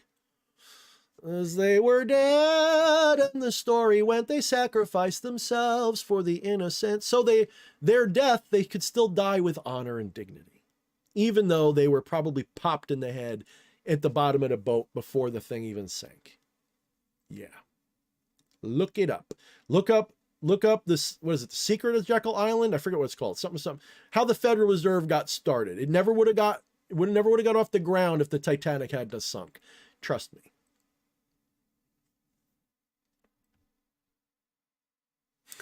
Magic in Creating says, DH arrogant? Nah. You know, DH is a mask. The entity behind it is just real. And sometimes that sounds arrogant. DH can be a little arrogant, but DH is a mask. If you got to know the real DH, not so much. But I'm also not self-conscious. You know what it is? You should have enough self-love that other people accuse you of pride, but you know it more as self-forgiveness. Kind of like, to be truly humble, you have to love yourself unconditionally. If you love yourself unconditionally, you don't look at your flaws and browbeat yourself. This whole idea that you must humble yourself, in other words, to act as if you're worthless, that's them talking. They want you to feel worthless. I'm telling you to be like me. I'm not saying be a dick to people. I sound like a dick, but if you get to know me, I'll give you the shirt off my back. I'm not really that way. This is sort of like armor, right? Leave me alone. If you can't see through the facade of arrogance, I don't want you. Let me say that again. Most of the arrogance you guys pick up on, that's a wall meant to keep out dummies.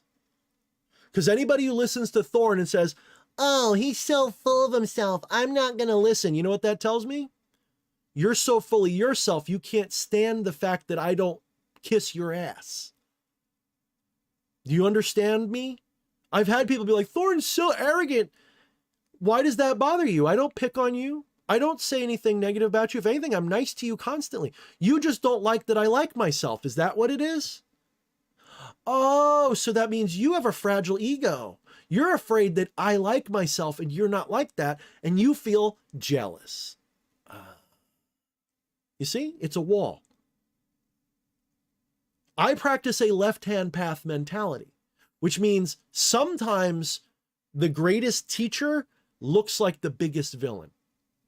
Sometimes that person that's sleeping in an alleyway that doesn't look like they've showered in a month knows the secrets of the universe. And because you're looking at them in their rags and you go, oh, they're below me, you'll never get the secret.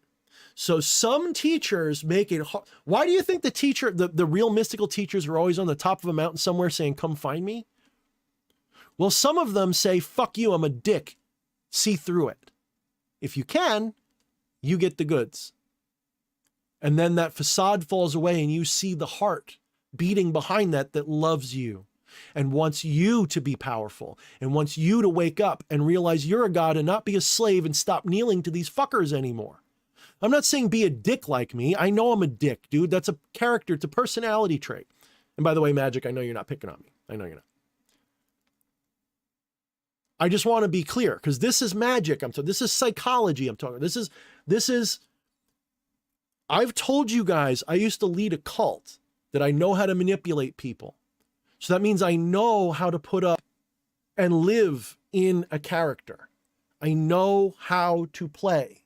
I know how to coerce. I know how to manipulate better than most people. I just don't like to do it the way I used to. It's hard to do to a big audience, but you don't have to. You just got to get the right people and get them to trust you.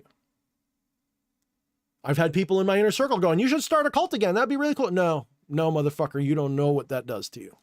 You think you want that? You think it sounds like fun? It'll be fun for a minute. But you know, that rings a dinner bell. You don't know that rings a dinner bell for certain parasitical entities. You don't know. I've done it and I am never doing it again. Don't want it. Fuck all y'all. All right, let's say.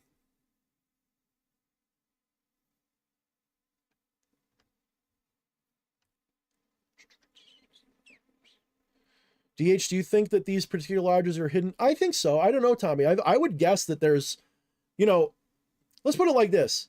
The Masons, Illuminati, all this shit, that's down near the bottom where you're able to see. There's organizations and brotherhoods and sisterhoods and fraternities that are so many layers hidden that I don't know who knows about them, right? I don't even know, dude. So yeah, I would agree. I think that there's a lot of lodges that people don't know about. So yeah, definitely not your typical lodge downtown. Like the one down the street for me, they're probably cool as shit. They probably have, in fact, I'm going to be honest with you, most of the Freemasons I know hate the New World Order. Do you know that? Most of the Freemasons that I know who know anything about it hate it. They're on the opposite team. Did you know that? So I want to give the Freemasons that much credit. They're not bad. I'm just saying at the top, there's like some lodges, they funnel you in. At least they used to. I don't know if they still do. That maybe died. I don't know. Because I'm not in it. I just know what I've heard. And I know what I see in my channelings and shit. There's a reason why I haven't jumped into that.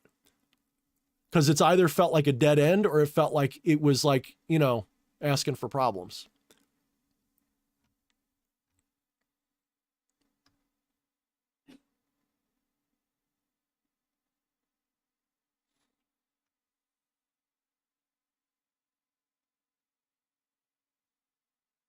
Inerta asks, I've seen the inside of the sacrifice chamber on BitChute. No, I haven't seen that.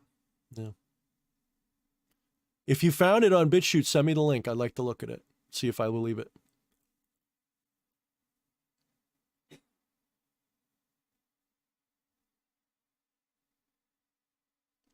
By the way, Cox, not only did Jeffrey not do it himself, he says, funny how the jail cameras stopped working and the server files are deleted. Jeffrey Epstein was not killed.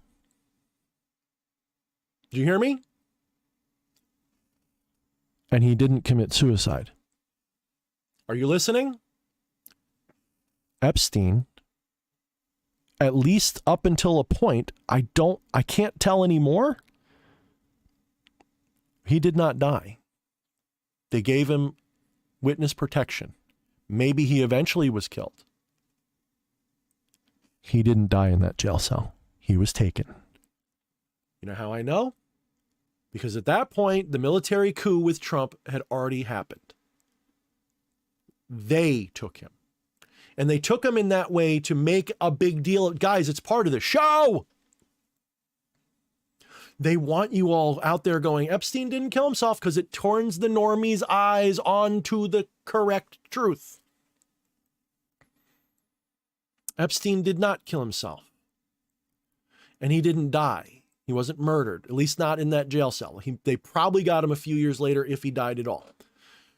Part of me thinks that he was given a deal so that they could get all the others. They've got to. They got to let some people go to get the real targets. Epstein was just middle management. He wasn't at the top of the pyramid. He's middle management at best. He's an operative.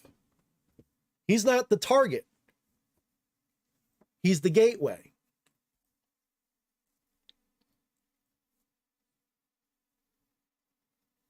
Yeah, BW, I think you're right. 2024 will be a huge year for Truth and Awakening, and it's only the beginning.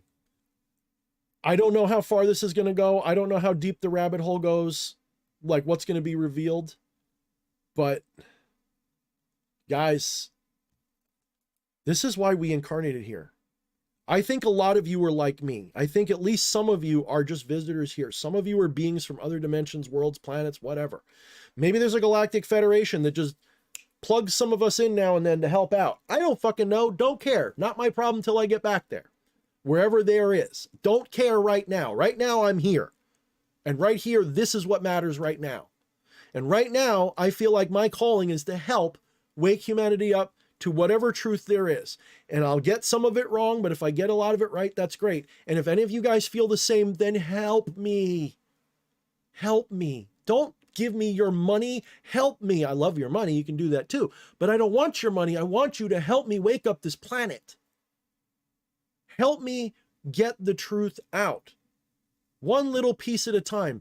All you've got to do, the most important things you can do right now, if you want to help, there's two areas that you need to be pushing in. One, start getting people to awaken to non-dual consciousness in whatever language that person understands. If they're a Christian, try to turn them on to the idea of Christ consciousness, where everybody sees everybody as brothers and sisters and love. That's not how I would do it, but that'll work for a lot of people. The other people, introduce them to non-duality through Advaita Vedanta. Introduce them through shrooms. Take them on an ayahuasca trip. Oh, I'm sorry, YouTube. I don't recommend those things. Don't do those things. Don't do those. That's wrong. I'm so bad, Thorne. That's bad. Ask your doctor. It's terrible. Never touch those things. Wink, wink, nudge, nudge. Get your friends onto an enlightenment path. So that's one, spiritual enlightenment and non-dual consciousness, what they call 5D consciousness. That's the new age word for it. I'll use it because it's popular. Whatever you want to call it, I don't care. Satan conscious. I don't give a fuck. Why do you think, guys, people have said, why did you get into the left-hand path and all this dark shit if you're, because it's fertile soil. A lot of you guys are ready for this because you've already tuned out of the matrix enough.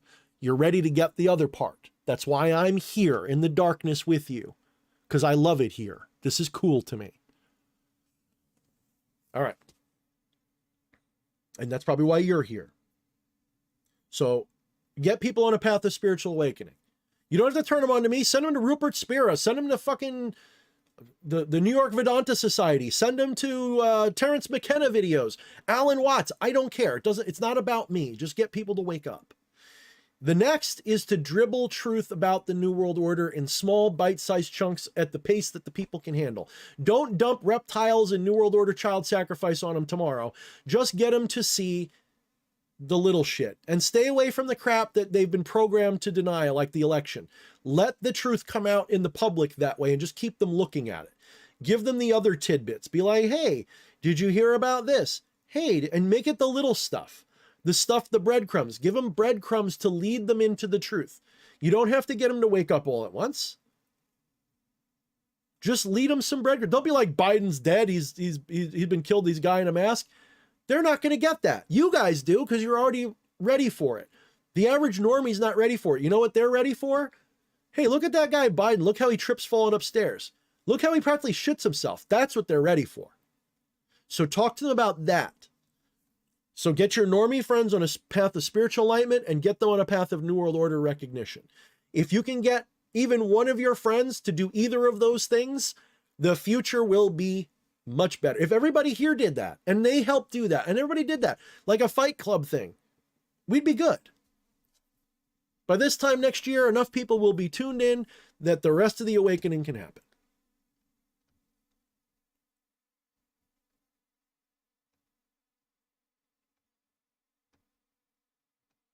Cox Video says, I'm going to become Negan. He says, when shit gets crazy, I'll become a Negan as a survivalist. I don't think it's going to get that bad, at least not here in the States, at least not where I am. There might be a few patches of that. There's definitely going to be like disruptions of essential services. There's definitely going to be power and comms outages for either long periods of time or rolling intermittent. So think 2020 with blackouts and at least one mushroom cloud somewhere. That's what I'm anticipating. That will be enough. It won't be Mad Max, but prepare just in case, because you may not want to leave your house for a week when the good part happens.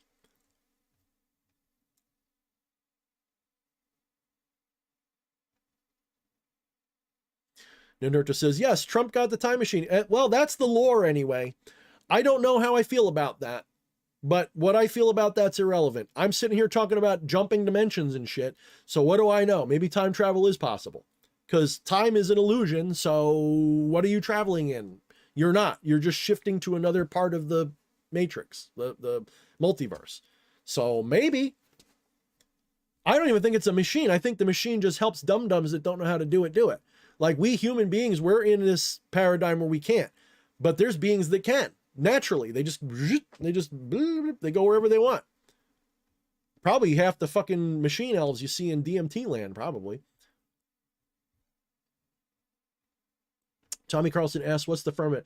You'd have to look it up because it's different for all these different flat earth weirdos. Yes, they're weirdos, by the way. A lot of them are Bible thumpers too. The firmament is basically this idea that there's like a dome over the planet that keeps us from being able to get out.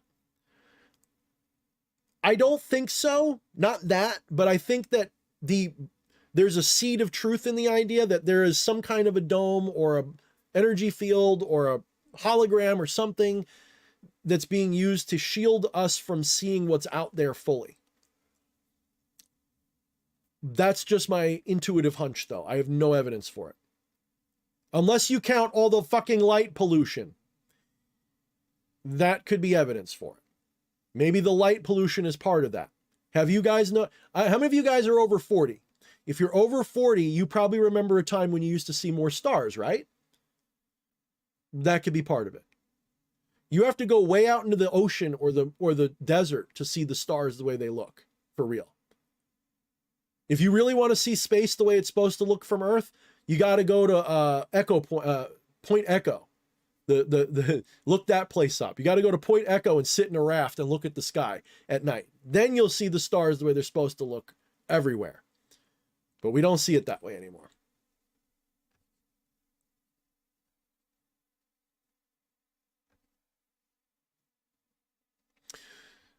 BW Show says mushrooms do wonders. They do wonders for every emotional issue. So far. I mean, they're bad. Don't do them. They're horrible. YouTube, don't do them. Don't take them. Never touch them. Never.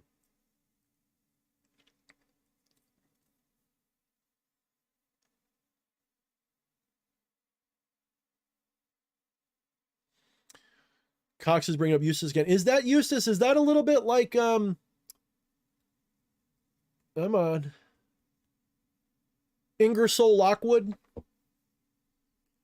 I don't know if I trust Ingersoll Lockwood, the website, but there's some interesting shit about that. Look up that shit. That's a deep rabbit hole. Just be careful with that one, because I've heard some not good in that one.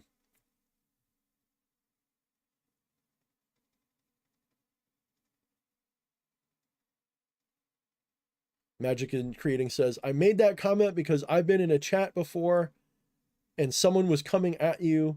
You have a healthy sense of pride. Hopefully you mean healthy like it's the good kind of pride. Unfortunately, I have to depart. Thank you, DH, for your time and sharing. You're welcome, my friend. Trust me, if I am ever triggered by something someone says, if you come back and hear this later, if I'm ever triggered by something somebody says, I find a way around it. And you didn't trigger me in case it read that way. You did not.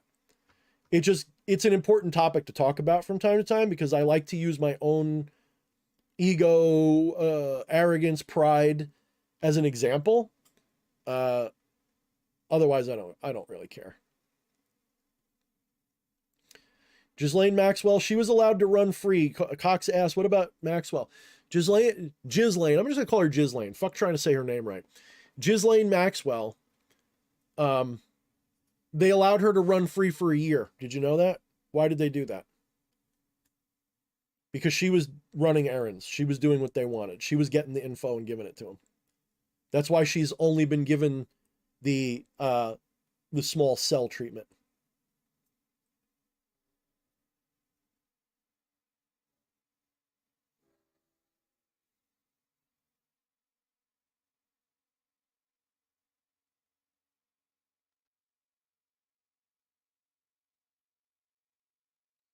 I agree, Tommy. Tommy says it's kind of hard to see people awakening when they support such a wicked crock. Like I said, this is not happening overnight. When I tell you that the next year is going to be insane and there's going to be all this, do not misunderstand and think that that means it's over in a year. I'm saying the sucking chest wound will be plugged this year. But first there's going to be a bigger sucking chest wound, okay? Like, it's not over. It's just the heavy lifting will be done. Then we got to get humanity to fucking get uplifted.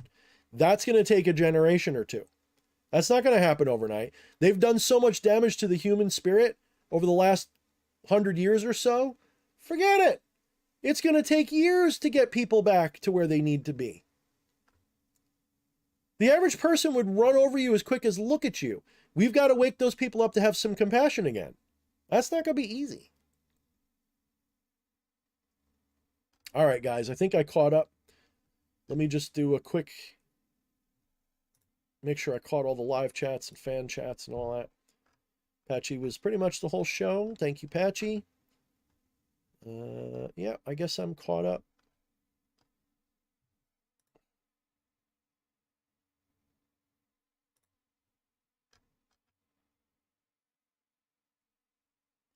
Yep, I'm all caught up. All right, guys.